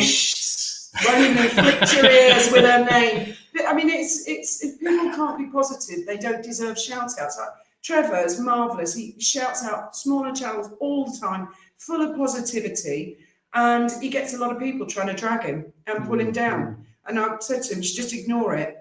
It's because you're a bigger channel and they're trying to get what I call a negative shout out. There's a question for Trevor, because Trevor's there's Trevor. Trevor, he's about to come on. Be good. Trevor. Be nice. Why is Zulu time, GMT, far away from Zulu here in South Africa? Thank you, Graham, for inviting me on your channel. I was in my pajamas till about 10 seconds ago. I'm in mine, mate. Yeah. Well, it depends how drunk I get. I can get changed before I get to bed. Otherwise, I just crash. Your pajamas look nice, so I've got one. This is American Army, this one. Look. Yeah, but all right. This is one of them that you go jogging in the morning, you know, and you get full of sweatiness, and then you throw them in the wash, and they last for years. They're dead rugged, you know. Well, American, not like the British ones. Well, yeah, well, let's be honest. I think most pajamas are made abroad anyway. There's very little made in the UK these days. Trevor, excuse me. Do you remember British Army issue Y-front underpants? Green, olive drab for the use of. I'm going to be honest. When I joined up, we got like green, long johns was our stuff, but we never. I didn't get. You're before my time, Graham. Though. Yeah, of course. Yeah. But we had the green long johns. Yeah. Our underwear was long johns, top and bottoms, which kept us warm. But we didn't get underwear. No, that was before my time. We had these really awful, the worst underpants you can imagine, white fronts in army green. One size fits everyone, right? And you know when you get nicked for defacing army kit, right? I know my mate ripped it up and used it as a pull through. Well, we all did that there. You know, whenever our t-shirts got worn out, we used it to clean weapon systems. We all did that, didn't we? Yeah. But the thing is, you had to get the right size, though, because it depended on the barrel, Graham. If it was a 5.56 barrel, then it was 45 by 45. You had to cut the pull through. You need a smaller piece of rank than me, because my bore was bigger than yours. Well, exactly. If you're 7.62, it was 50 by 50. I remember that stuff. Yeah, all good. I can't remember the exact dimensions of the little strip, but when you run out of strips, you just tear your underpants up. You're never going to wear them, are you? No. Use that, pull it through. Well, how's your day been? It's been all right. It's been all right. It's been raining. I was going to say prison issue knickers in Madrid are actually quite comfortable. In fact, the other, because they're huge, like granny's knickers, but they're really, I've never worn granny's knickers before then. No one wanted the prison knickers. And I said, I'll have a few. I'll try them. And I thought, quite like these. Never looked back. Get yourself You've stolen them plenty of times. I've not. Get yourself locked up.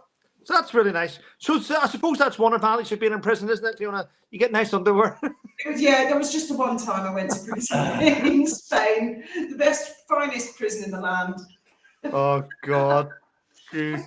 And yet she was never, ever charged with anything or convicted of anything. Actually, I was in with, in my module, it's called Madrid 5, and then it's like got little prisons inside it that are modules.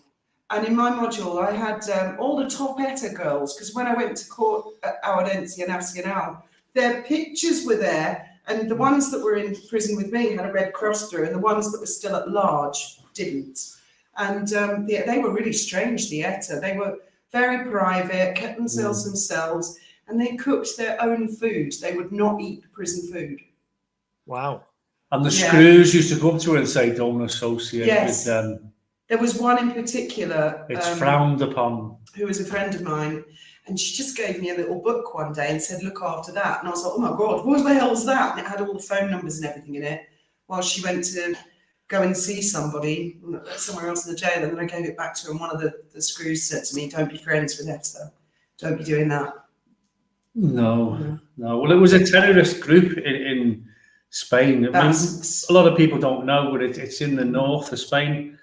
And half of it's in France and the other half's in Spain, and they want their own independence. And which I think there's loads of political aggravation. I don't know the top and bottom of it, but there was one lady that was in there.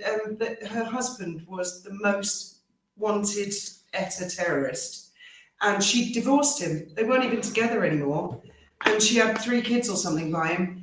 And they said on the news, if he doesn't hand himself in, we're going to put his ex-wife in prison. And she said, well, I don't like him. I've been divorced from him for years. And they said, don't care. And they put her in prison. She was in there when I was in there. She was in the next module. And my friend said to me, she's been in here for about 6 years and she will remain in here for the rest of her life. And her kids were put in care. That's how strong the bad feeling is against ETA. Wow. It would never happen in the UK. Never.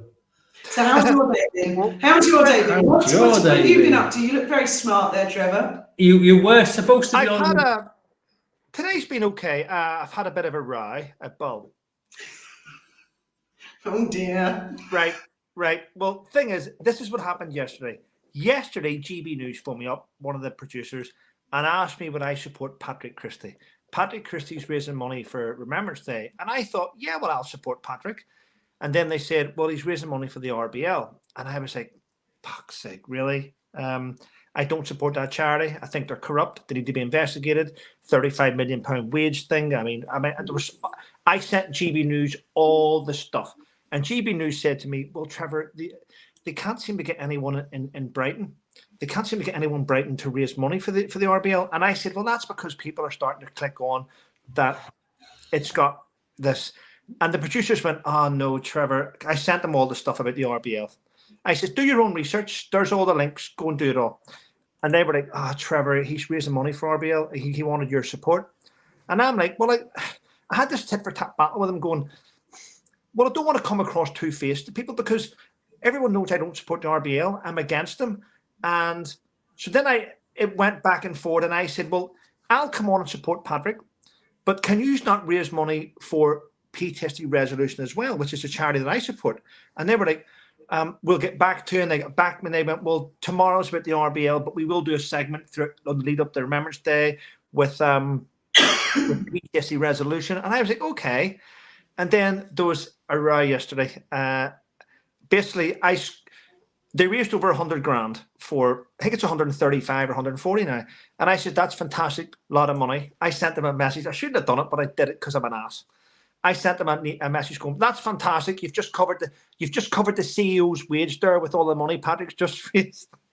And they didn't like that. And the producers had a row with me. And then I got taken off the air. I went, fuck, I don't care. I mean, I stood right with my morals. I think GB News went for, they went to support the RBL because it's the biggest charity. It gives them because people are familiar with it. That's morally, they knew, they have all the information about it. They knew that it wasn't a great charity, yet they still went with it. And that money will be sucked up in fact, it's probably being spent right now in the RBL's social media campaign, which probably cost over 100 grand. So there you go. Morally, I think I kept myself intact, so I'm okay. Yeah. But at one time, the fact that they can say they're the Royal British Legion. I mean, no one in the UK can call themselves the Royal this or the Royal that. You've got to get approval from the Crown. They did. The Queen. So at some point, they must have got approval. Who gave them royal approval, Trevor? Do you know?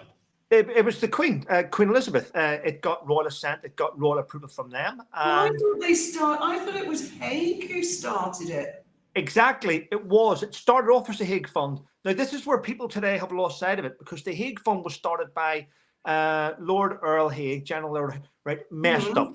He messed up. He was embarrassed. He sent hundreds of thousands of soldiers to their death, and he couldn't live with himself. So he came up with a fund to try and support the families. And this is why I don't like when people try to mess around with the poppy, because the centre, if you remember the original poppies, the centre black circle said Hague on it. It did. Yeah. Now we've got rid of that. Now it's just like a little metal poppy, and it's just shit. And I don't like how they do it, because each year what the RBL do, each year the RBL will do little pins, but they'll put the year on it, because then they know you have to have a new one each year. They won't. That's why the year's on it. The only reason why, so that you have to buy a new one for 2024. If you turned up at a parade with a poppy saying 2022 on it, people would go, "You stingy fucker, why didn't you get a new one?" See, they're not stupid. And now they've went from using that to using the paper ones, because they know that there's no way you can keep a paper poppy still all year. It's only get wrinkled. You're going to get a new one. And now they're coming up with these new disposable ones. In the fridge. Well, it is what it is. At the end of the day, when a charity has to sell 35 million poppies a year just to cover their wages, they're not a charity. And they don't like it when I call them out. And I will continue to call them out until they get properly investigated. It's weird how the RBL can call for other charities to be investigated, but no one can call for them. Yeah. Interesting. Yeah. It's not something I'm familiar with, but with charities generally, where people are fundraising for a charity, you never really get to hear afterwards what happened. I'm not criticising any of the charities. I suppose they struggle themselves, all of them, to get coverage in the media. Well, that's what the RBL do. The RBL will bring in Ross Kemp. He'll do his little bullshit on TV. They'll get it on GB News, which they've done now. They'll get it on GMB or GB. I don't know what's called. Good Morning Britain, it is. And now you've got to bear in mind that we haven't even hit Remembrance Day yet, and they still have £240 million tied up in long-term investments. They've got over 80 million in own use assets, and they've got 86 million in other assets. So that's nearly £500 million they have right now before Remembrance Day even comes. And what GB News didn't want me to do today, and I was going to do it had they have had me on, I was going to thank the Royal British Legion for all their hard work in Northern Ireland with their respite centres and their pop-in shops. And then I was going to say, sorry, I forgot. You closed all them down, didn't you? Oh, right. Well, maybe that was a good thing, because they might if you live in Northern Ireland, you should never donate to the RBL, because the RBL doesn't give a damn about Northern Ireland. It shut down all its respite centres. It got rid of all its pop-up shops, and it got rid of everything, drop-in centres. So, do they house homeless servicemen? No, they don't. Not in Northern Ireland, they don't. Andy Allen's Veteran Service in Northern Ireland. SAFA do some good work in Northern Ireland. I'm going to be honest. There's quite a few charities do some good work in Northern Ireland, but the RBL don't. The Royal British Legion, as far as I knew, is like, if you've been in the services, I've heard or known people who said they needed money for a car or something, so then they help them out with a car, or they help them pay their rent or something. Is that the case, or how? Well, to be fair, Fiona, the RBL, it's not a charity for you to turn and say, I need a car. They're just going to go and do something yourself. Right. The RBL is there to help people that have fallen hard times and to help people. But 99% of the time, if you go to the RBL, I know loads of people have done it, and you say, I need help, they'll signpost you to a charity which will help you. They won't necessarily do it yourself. Right. You know, so, and we are now, tomorrow's the 1st of November, yeah? So we've got 61 days left before the end of the year. And let's be honest, there's been loads of vows made and things said. We're going to end veterans' homelessness by the end of 2023. 61 days to go, and they're nowhere near it. I just don't like it. Every year it's the same shit. And every year the amount of things I've written off and tried to find out, and the minute you mention the RBL in it, you know, doors close. Nobody wants to be seen to investigate a charity, and that's why they run amok. Right. But legally, they're allowed to have wages and expenses, aren't they? Well, Is there I don't think there's like a rule that says a charity can't pay a CEO. No, I get it. And such. Well, so I mean, it's a legality that all charities can do, isn't it? But I remember Help for Heroes did this thing where they had that celebration where they had raised 100 million. We've now raised 100 million. And I was like, okay. And they said, what was it they said? 90p in the pound goes to veterans and 10p goes to staff. So then I said, oh, does that mean in the last 6 years then you've taken 10 million for your staff? No, we haven't. But that's what you've said. And the 90p out of the pound goes to the veterans. Well, there may be other overheads, I suppose, offices. Well, every charity's got overheads, but charities are exempt from business rates. I think they get a reduction, don't they? Oh yeah, they get reduction business rates. They get rent sort of free. They're little charity shops at all tax havens, you know. But I don't think charities do a good job today. Not in the veterans community. There's 1,844 UK veterans charities. Did you know that? That's a lot. 1,844. So if you're going to end veterans homelessness by the end of 2023, you're looking at putting about 150 charities on the dole. That's 150 CEOs. That's nearly 5,000 people unemployed by Christmas if you're looking to end it. So are we going to end it? I doubt it very much. It's a moneymaker. Do vets know where to go?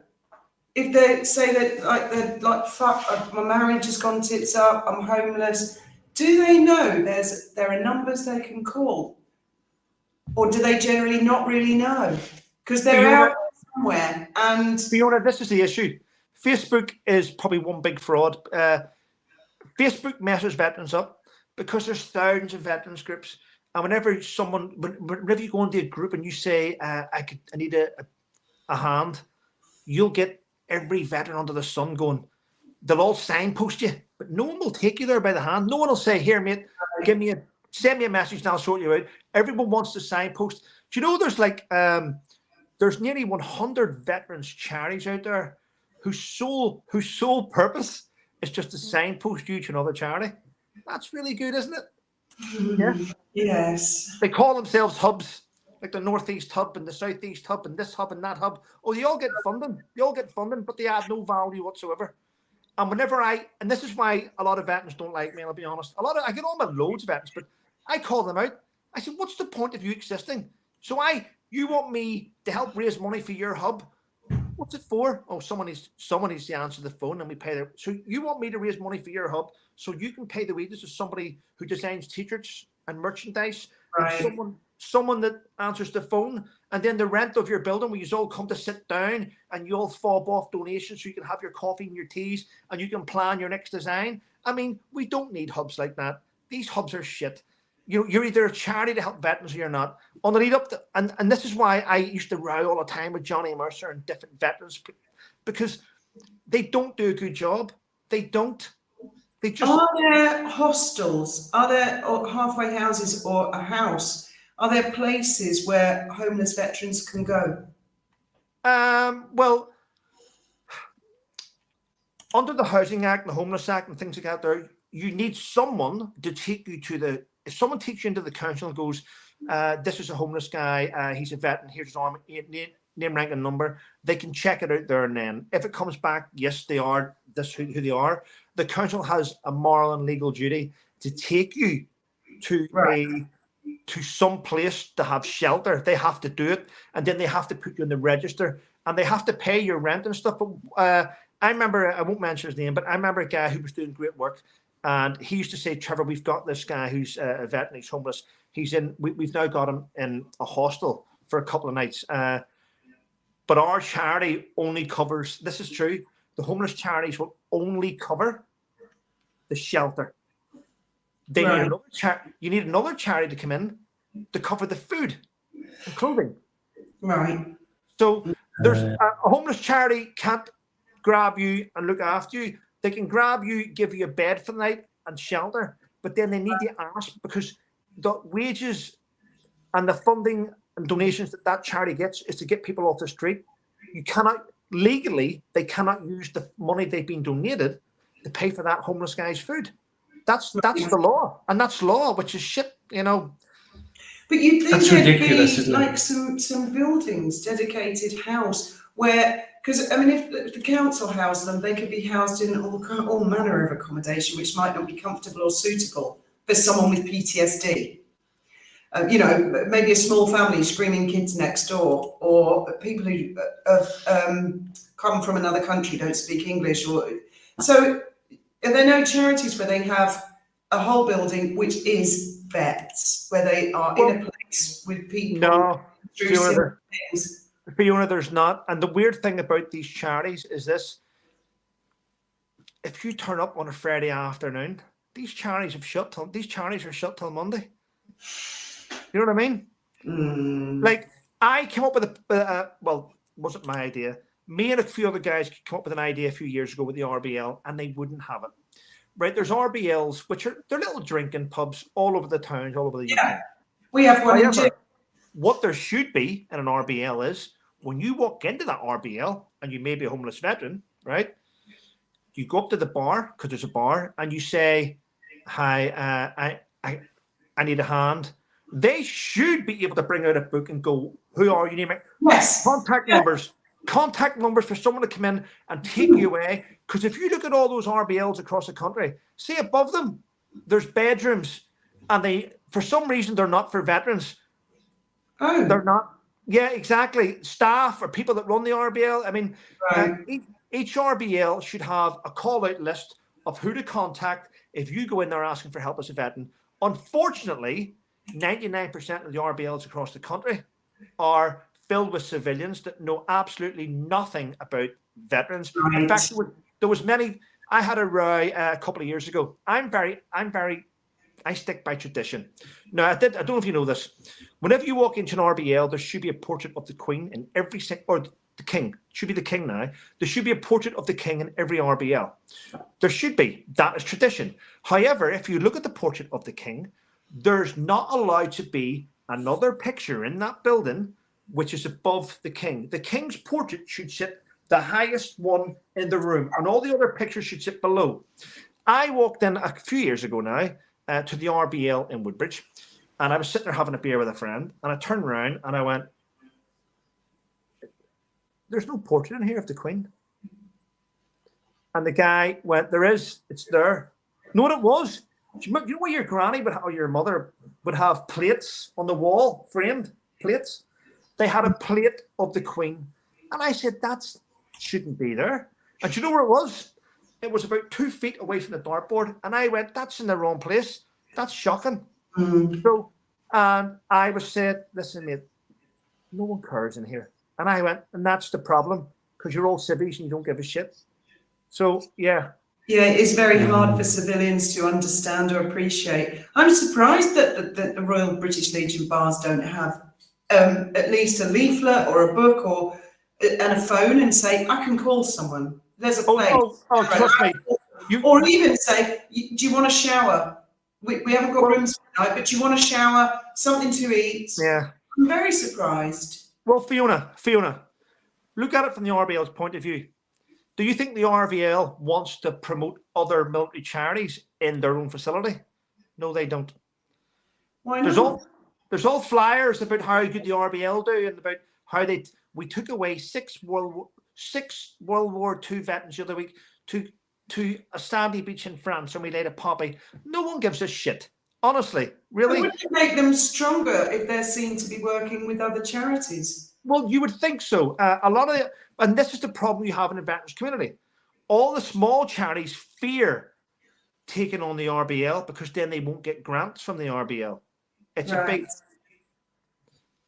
Do you think Patrick Christie knows all of this? Of course he does. I've spoken to him dozens of times. However, he has I suppose.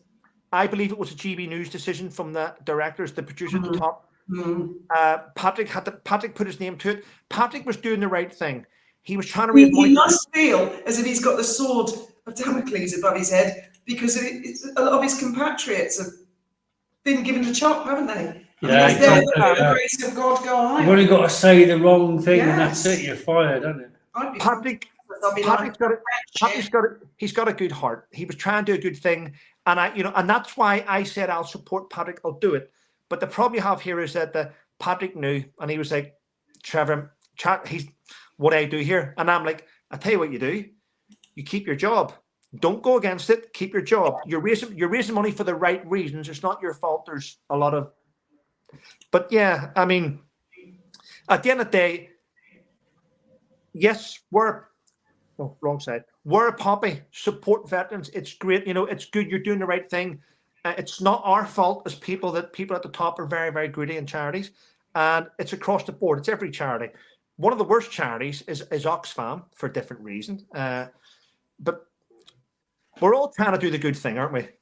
I used to like shopping in the charity shops in the UK, and I think that's a great way of supporting all that. We had Red Cross, Oxfam, and I'd go in all of them. I love charity shops. Sadly, we don't have that many down. And the poppies, No, we don't. I have to confess, guys, at Dolphin Safari, we always used to wear the purple poppy for animals because we're the Dolphin Safari and our company is blue. So I have put money in the Royal British Legion before and other charities. We all have. I really don't put money in charity pots these days. Like if we go to Aldi or Lidl here, there are homeless people outside and I say to them, what do you want? Money, food or drink? And they always say food. So I say, give me a list and I'll get you what you want. And they're like treats for their children or grandchildren, maybe hot chocolate powder. They're never greedy. And I prefer to do that, give direct, than put it in a pot and let someone else deal with it if I can. Yeah. Well, you know what, Fiona? You know what? Regardless what I think about the RBL, will I still give it £1? I'll probably give it more this year. But the thing is, you do it. We do it because it's the right thing to do, even though morally I think it's wrong how they waste money. But there's no denying that they help veterans. Of course they help veterans. I just get pissed off with the £35 million wage salaries and the fact they've got nearly £400 million already. And I just I always thought if you're on a paid wage and you're working for a charity, you should be on the national average wage. What was the justification for like 250 grand wages? Well, the thing is, if you're working for a charity, you're doing it out of the goodness of your heart. No, mate. The volunteers. There's thousands and thousands of volunteers do it for the goodness of their health, but there's also 1,544 employees at the RBL. 47 of which are on over 60 grand a year. But their argument is, well, if we want to bring in the best sponsors and the best donations, we need the best person for the job. And it's just weird. A charity will employ a CEO at the same level as a CEO for Lidl or Aldi. They want a challenge to get the best, and I think it's bollocks. How can you have so many charities? I mean, that need that type of CEO? It's just shocking. I know a guy like Sunshine. They're just sucking up all the money that people are giving to them, and that's wrong. Well, payroll always does, and I've got to put in a word of defence for charities here because I remember my mum saying this. The problem with volunteers is they might not want to turn up on a certain day. And if you can't have a go at them, you can't say, I need you there at 9 o'clock. They're like, fuck you, I'm doing it for voluntary. That's why I get national average wage is a wage. I don't think you're going to get top talent that know how to, as Trevor said, pull in celebrities who have contacts. If you had to, look at some of the Jongos we've had in the Dolphin Safari office. Oh my God. You've got to have someone who's got a bit of organisation, but I do think that those salaries are huge. The thing is, I sometimes, there's times where I do have to watch what I say, but I don't always do it. I don't always bite my tongue, but a lot of the time I try and hold back because I hold back a lot because I don't want to offend. I don't want to offend the volunteers because the volunteers work. Yeah. See if I'm having to go at your CEO. I know it upsets the volunteers because they go out and they stand in all weathers, and I take my hat off to them because they work really hard and they stand there for hours and hours and hours. And if I walk into a shop, which I did yesterday, and there's someone standing from the RBL, and they say, do you want to donate? The truth is, I don't argue. I give them £1. It's not their fault. It's not their fault, you know. And imagine me. I mean, what type of an arsehole would you be to stand there and argue with somebody who's given it time and go, "Whoa, hello, mate." I mean, listen, they're out there for 8-9 hours at a time. If they say we'd like to donate, it's either yes or no. But don't ever be rude to them. I just say, yeah. Well, and I usually say, "Well done, mate." I don't be rude. It's not like that. But Trevor, I'm never rude to Jehovah's Witnesses. Like, they're lovely. Jehovah's Witnesses. My parents were saving, and I very rarely go to church. Weddings, funerals, that's about it. If ever. But you know, you get the Jehovah's Witnesses banging on the door and doing their stuff. I said, no, thank you. I'm really not interested. But thank you anyway. You know what I mean? And they go, and some people are sort of super rude to them. And I think, why be like that? Why be like that? Do you know that Jehovah's Witnesses don't like Halloween? Probably not. Yeah, it's demonic. There's not a lot of Christians. My sister doesn't like it. Do you know what? Do you know why? Jehovah's Witnesses don't like strangers just knocking on their door. Getting back to the charity's salary, right? I will tell you a true story. Years ago, my dad had a lady work for him who was a legal executive. And she got a job with the RSPCA. And she said, I'm really sorry to leave Lewis, Holman and Lawrence, but I've been offered a lot more money. So she was offered double the money. And she was there for about 6 months and she came back to my dad and he said, are you crazy? I'm offering half what they are. And she said, I can't stand it any longer. There are animals being destroyed and put down because they don't have the money to keep them alive. And I cannot take that wage. And she said, I have seen so many people on such high money. I'll add the caveat. This story is from 1987 to 88. So I don't know what the situation is with the RSPCA as an example, but Linda felt it was immoral to take a massive wage and see animals being destroyed. So there's that to consider. That rings a bell now, actually, because I remember reading about that probably last year, if I'm honest, where it still happens. I mean, they're bringing in millions of pounds a year of donations because, you know, more people leave money to animal charities than they do to their family, which is strange, but that's what happens. I suppose, really, you know, at the end of the day, I live by myself. At the end of the day, I've got my look at this. Well, you love Zeus, don't you? You love Zeus. He's like a child. He's a member of your family. He's your best friend. Exactly. So you know what? I think a lot of people feel like that, and so they do. They leave legacy because, you know, maybe when they died, that was their world. Exactly. Yeah. So I mean, I see why people leave animals. Animals don't judge you. Animals will always be near there and look after you, and they love you. They love you unconditionally.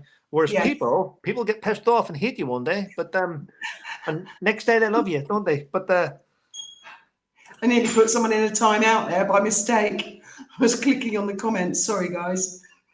But it's not good. But yes, it's not good that the RSPCA do put down a lot of animals.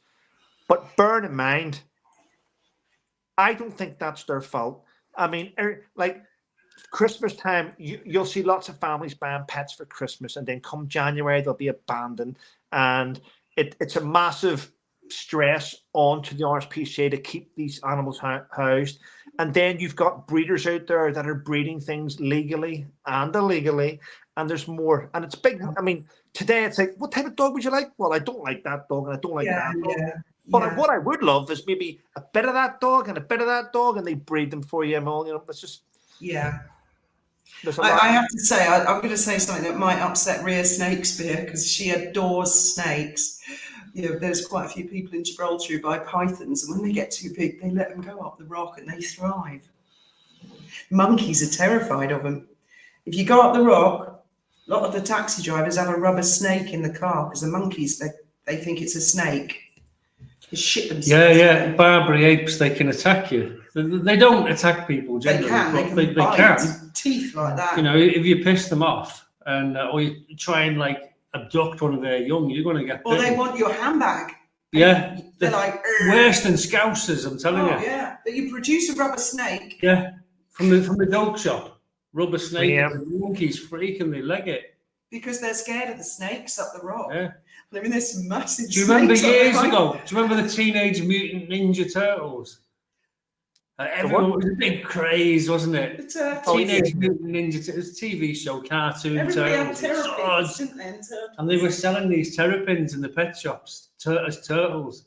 Yep. And people would go, "Oh, I want a turtle," and they'd have the turtles, and then they'd get big and big and big, and they'd go, "Fuck this, let them go in the river." And it was an environmental disaster. They were taking over and killing everything. They brought out a Teenage Mutant Ninja Turtle movie. One came out. Now, my son's 12 now, but whenever he was about 7, around about 7, we took him to Ipswich, the Empire, to watch the new Teenage Mutant Ninja Turtle movie. And on the way out, I noticed that they were doing bids. You could bid. Now, they had a massive big cutout of the turtles. There were all 4 of them there. It was 3D with the swords and all and the shield. It looked amazing. And they were doing bidding. And I was like, okay. So I went and bid on it. It was a secret bid. And I didn't know how much. I thought this was going to go for hundreds of pounds. It really is. So I wrote on the bid 150, put it in the thing and handed it. About 4 weeks later, we get a phone call. You've won the bid. And you know what? I couldn't believe it. My son was at school and he came home one day from school and I had it in his bedroom. All the Teenage Ninja Turtles 3D. He loved it. He had it for ages. It was fantastic. I love the turtles. I love them. Yeah. Leonardo is my favourite. We got a whole set. Raphael. Oh, God. They're only this big, and you put them all together, and we finished up standing them on the mantelpiece and getting the BB gun on them. I bought Ben a load of magnetic turtles, where that you could pull their arms off and then put them back on with magnets. Oh, I'm going to show you. I'm going to show you. I got Graham a BB gun and he shot the turtles up. He lined them all up in the telly and shot all their heads. But we got the kids to do it as well, just sort of to make me feel better. So I wasn't the really bad guy. Upset about that. But you could just stick them all back together again. You wouldn't do any harm, did it? Didn't break them. I think Sebastian's still got them. He's got the truck and all the vehicles and all the turtles and all the bodies. He's got it all. Worth money now. Yeah. Well, probably. Yeah. Our son's got like a teddy bear, but it's a bull. His girlfriend bought it for him, and he was going to take it back to London with him tonight. And wow, Graham. Leave it here. Oh, I'm going to put that on the plane. Well, I'm sure he's going to love you saying that on a live. Yep, he really is. I was going to take it to one of his business meetings. I said, "Don't do that, dude. Don't do that." Well, if your girlfriend buys you a teddy bear or something, you're obliged to keep it, aren't you? Out of loyalty, you can't say I'm not taking that. He has still got a toy minion. He has, yeah. Oh wow! Which we got him years ago. Yeah, he doesn't want to throw it away. When you say to the kids, "Oh, we're going to we give them away to friends of ours who've got younger children." We said, because he had loads of Thomas the Tank Engines and stuff like that. We had that. Sebastian, I bet Sebastian was into that. Yeah. Thomas the Tank Engine, yeah. And do you know what, Sebastian? No, he was never the Thomas the Tank Engine. My brother was in the Thomas the Tank Engine many years ago. He loved it. Probably still does. He's just not going to go down the road. But here, no, Sebastian was never in that.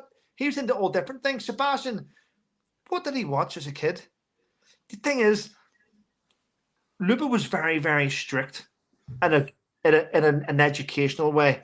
Right. She went off and she bought this thing in America, sent off for it, and it was called Baby Can Read. Look it up. Baby Can Read. It comes with about 9 different CDs and stuff and books. So she would sit him in his little rocker at the TV and she'd put the disc in. And I swear to God, Sebastian would. Our son was 4 and he was learning to write and he could read and stuff because of this. He was just getting all day he was getting educational things all the time. And I'm like, wow. It was crazy. That's awesome. Benji, I'd put him in front of the telly and he'd watch the Boo Bars. Yeah, he Oh, loves yeah. Do you remember the Boo Bars? I love them. Someone just said, is Benji going to join the RAF? No. No. he's not. And he's given up on the Navy. He tried to join the Navy, but it took so long.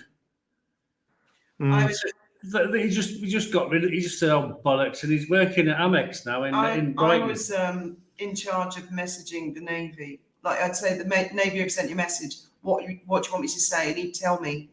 And the last message, they said to him, your eye test is from 2020. And it's not. It's from this last July. So I sent them quite a rude message as Ben, saying, this has now been going on nearly 5 years, this Navy application. Good God, I could have got a degree in the theory of relativity in the time it takes. The Navy are useless at recruiting. And then I took a screenshot, sent it to Ben, and he went, tell him to fuck off. Don't want to join the Navy anymore. Go and reread the letter. You sure didn't say his eyes were 2020? No, it didn't. It said that his medical, he'd had a call from Medidec or Cordec or something like that. No, the guy that wrote back was a Moron. WO2 in the Royal Marines, right? He was the recruiting officer, and he said, "I'm going to ring you up tonight." We said, "Yeah, okay," because half the time we've got to answer the emails for him. Anyway, he rang Ben up, and he was dead snotty with him on the phone. What do you mean? All this, and Ben rang me later and said, "Tell him to fuck off." No, they said they're I going to. don't want to join the Navy. He can stick his job up his ass. It really is. It's a shambles. I've got a better job now. I've been waiting that long. The whole recruitment process is an absolute shambles. I mean, Horatio Nelson would be probably. I'd be turning in his grave. Mind you, he had a different method of recruiting in those days. Folks coming out the pub and you bop them on the head and drag them off to the ship. This morning I had a bit of I had a call from a guy who was telling me about basically the conversation was about, he called me up, he says, Trevor, what did Neil say? And I'm like, Neil, and I know, okay, he means Neil. So he's asked me a question, what did Neil Hamilton say, the leader of UKIP? Has he mentioned defence to you? And I'm like, no, but I've just seen a clip from squadron leader Peter, their veterans guy. I've seen what he's done, and he said to me, "What did he have to say about veterans?" And I'm like, "Well, it wasn't much, mate. It was just a puff piece. He just went up there and he did a lovely speech, and he said veterans should get this, immigrants get this." And I said, "Do you know what, mate? I'm sick of hearing this sort of bullshit."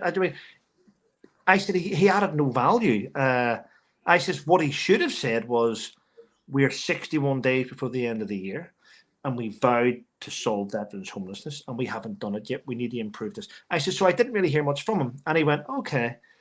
Did you hear the message from Dominic Cummings? And I says, yeah, I've seen it, because I get people call me about nonsense stuff, and I'm like, yeah. So Dominic Cummings has come out with a piece. He attacked the Commons and said, there's no national security. Did you know that? There's no national security. We think there is. It's a word that looks great. National security. There is none. Because if we had national security, our borders would be protected. Because they're not and they're open, we've no national security. Tony Blair got rid of it when he closed down the army, the MOD, and he employed civilians to work in there as civil servants. So whenever we got rid of the War Office and we replaced it with civil servants, we got rid of national security. So there's no one there's no one watching our rear. And so we had this long chat today about national security. I don't know why I went off on a tangent here. Sorry. So we had this chat today, and I'm like, no, but David, can you speak to Dominic Cummings tomorrow? And he was like, yes, well, I'm going to speak to him tomorrow about this. I says, well, why don't they hire people? I mean, there's a couple of ex-W1s out there, ex-Special Forces, which are currently sitting at home unemployed. You could bring them in to fix that. Why are they not employed? And then it's like, okay, do you know who they are? So I gave across 2 names today, and I said, there's 2 names that are sitting at home. They can fix this, but they would bring in their own teams. And I mean, we're in shit state at the minute, and this has been off on politics, but because of the birth recently of the Party of Islam, the Labour have messed up, because Labour and Conservative Party have got people of different religions within their parties. Hang on. Whoa. Is there a new political party called the Party of Islam? There is, yeah, in the UK. Since when? It's been going for about a week. And the fear now within, there's a big backlash in Labour to do Israel and Palestine. Yeah. There's talk now, there's talk here in the backbenchers type thing that a lot of MPs from the Conservative Party and from Labour that are from different religious backgrounds are going to defect and they're going to go across and bolt up the Party of Islam. And this is going to have a massive effect on UKIP, which numbers could go very well through the roof. Right. That's going to create a big meltdown. It's going to be a pressure cooker leading up to Christmas. Yeah. You're going to see people going across. But what this has done for UKIP, this has been the best thing for UKIP so far in the UK this year. So UKIP is an ever-changing animal. When UKIP was first created, it's a very different thing. It's changed a lot, and it's a very different thing again now. Tell them about the Edgware Road. We went up the Edgware Road last month. Oh yeah, we did. Edgware Road. Marble Arch, Edgware Road. I never ever thought I'm probably one of the most liberal-minded people. In fact, people might even class me as woke. I would have been the woke 10, 15 years ago. wow. Graham's stepfather and his mother used to say, oh, it's political correctness gone mad because you can't say this word and that word. And I was like, yeah, because it's fucking rude and you shouldn't say those words. Yeah. And then they said to me, be careful, Fiona, because it's the thin end of the wedge. I mean, they were talking about shocking words I wouldn't say in my life.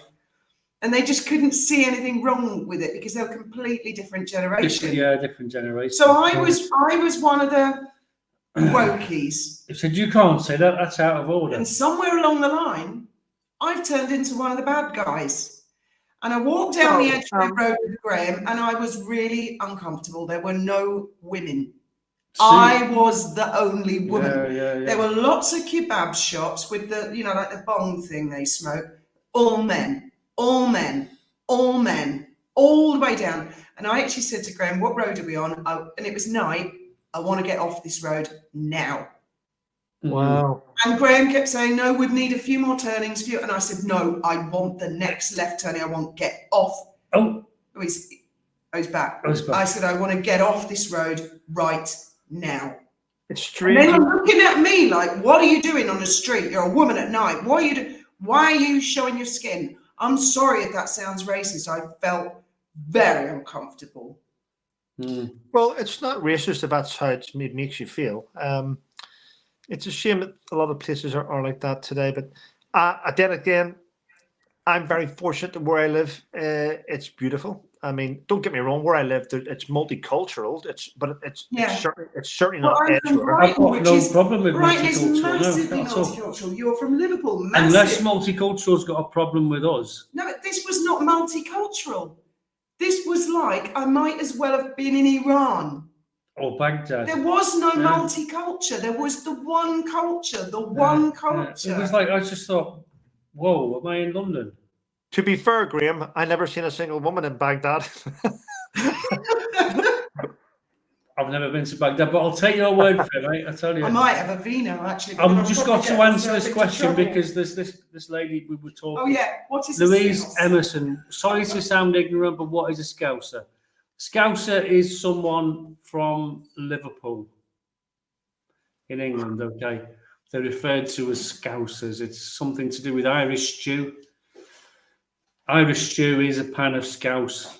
Because we've got a massive Irish community in Liverpool, Catholics and Protestants, and for some reason, everyone in Liverpool is called Scousers. Okay, so that's it. And you can elaborate on that, Trevor. No, mate. I'm not getting involved in something I do not know 100% about. There's no point. Some people say that Liverpool is the capital of Ireland, not just the north or the south. Possibly. The whole country. Some people say, so is Boston. So is Boston. They say Boston's more British than the British. They say Joe Biden's more Irish than American. I know. Politics causes a lot of problems. I know it world, does. for sure. For sure. Do you know where Assyria is? Where? Or was? Assyria. Not Syria, Assyria. The Assyrian Empire. Oh. Was it near Syria? It's Middle East. It's Middle Eastern. It was near Syria, yeah. It was more like northern Iraq. And they were Christians, sort of Orthodox sort of tribes, living right in the middle of all the Muslims. And the Muslims decided to just bump them all off. I wonder if they wore mini skirts in Iraq in the 60s and 70s. I've seen photographs of Iraqi women wearing I'm going to be honest, it looked like London. I mean, they were dressed. Yeah, or the Costa del Sol or California. I didn't know until Queen Gertie said that Afghanistani women wore mini skirts and had beehives. They used to have a king in Afghanistan. I had no idea. I mean, I just thought... And Iran, the Shah.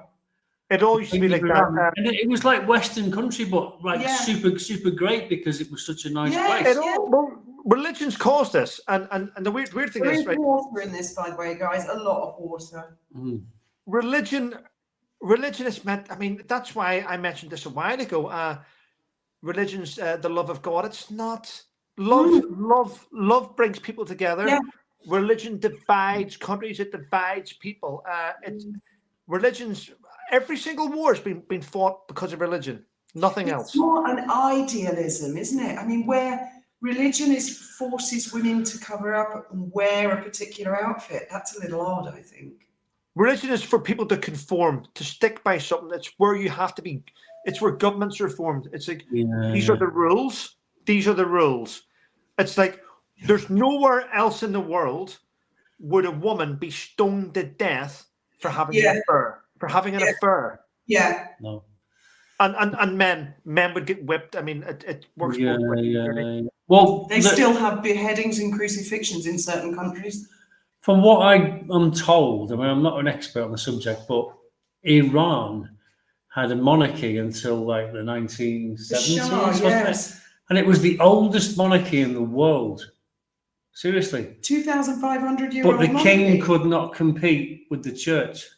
Well, someone commented tonight, someone who's far more knowledgeable than me, and said the mistake he made was that they had a very moderate prime minister, and the king, I think that the Shah got rid of him and got involved in politics. And that's a mistake for a monarch to get involved in politics. Yeah, loads of monarchies have gone, haven't they, in the last century? Yeah. All over the world. Well, listen, folks, I'm going to go and get changed. I'm going to go and say goodnight to my little boy. But getting into politics and religion again, Trevor. Quite right. It's a good time to dip out. And I think we're probably going time for bed as well. He saw my glass of wine and thought, "Fuck that Drink shit." It looks lovely. It looks lovely. Listen, thanks for having me on. I do appreciate it, guys. Have a wonderful night, though. Very much for coming. Great for coming on, Trevor. Thank you very much. See you later. Bye. Right, and I think on that note, we will probably wind up. I think we've done quite well. Try to avoid religion and politics, okay? Because it will cause nothing but problems. I don't see women being forced to cover up as religion. I just don't see that as religion. Yeah, but if you look back at British history, you've only got to go back 100 years, and women were buttoned up to here, weren't they? And had to wear a hat and gloves. I mean, they were not quite the same as the veil, but I mean, they were not far off it, were they? Just to lighten the mood and make sure I completely offend anybody, does anyone remember the Carry On films where they'd wear the burqa and all the black stuff and then they'd rip it off and it'd be a man in a belly dancer's outfit with stick-on tassels? There you go. That'll get you loads of haters. For sure. There'll be a load of people in burqas. Good night. And may your God go with you.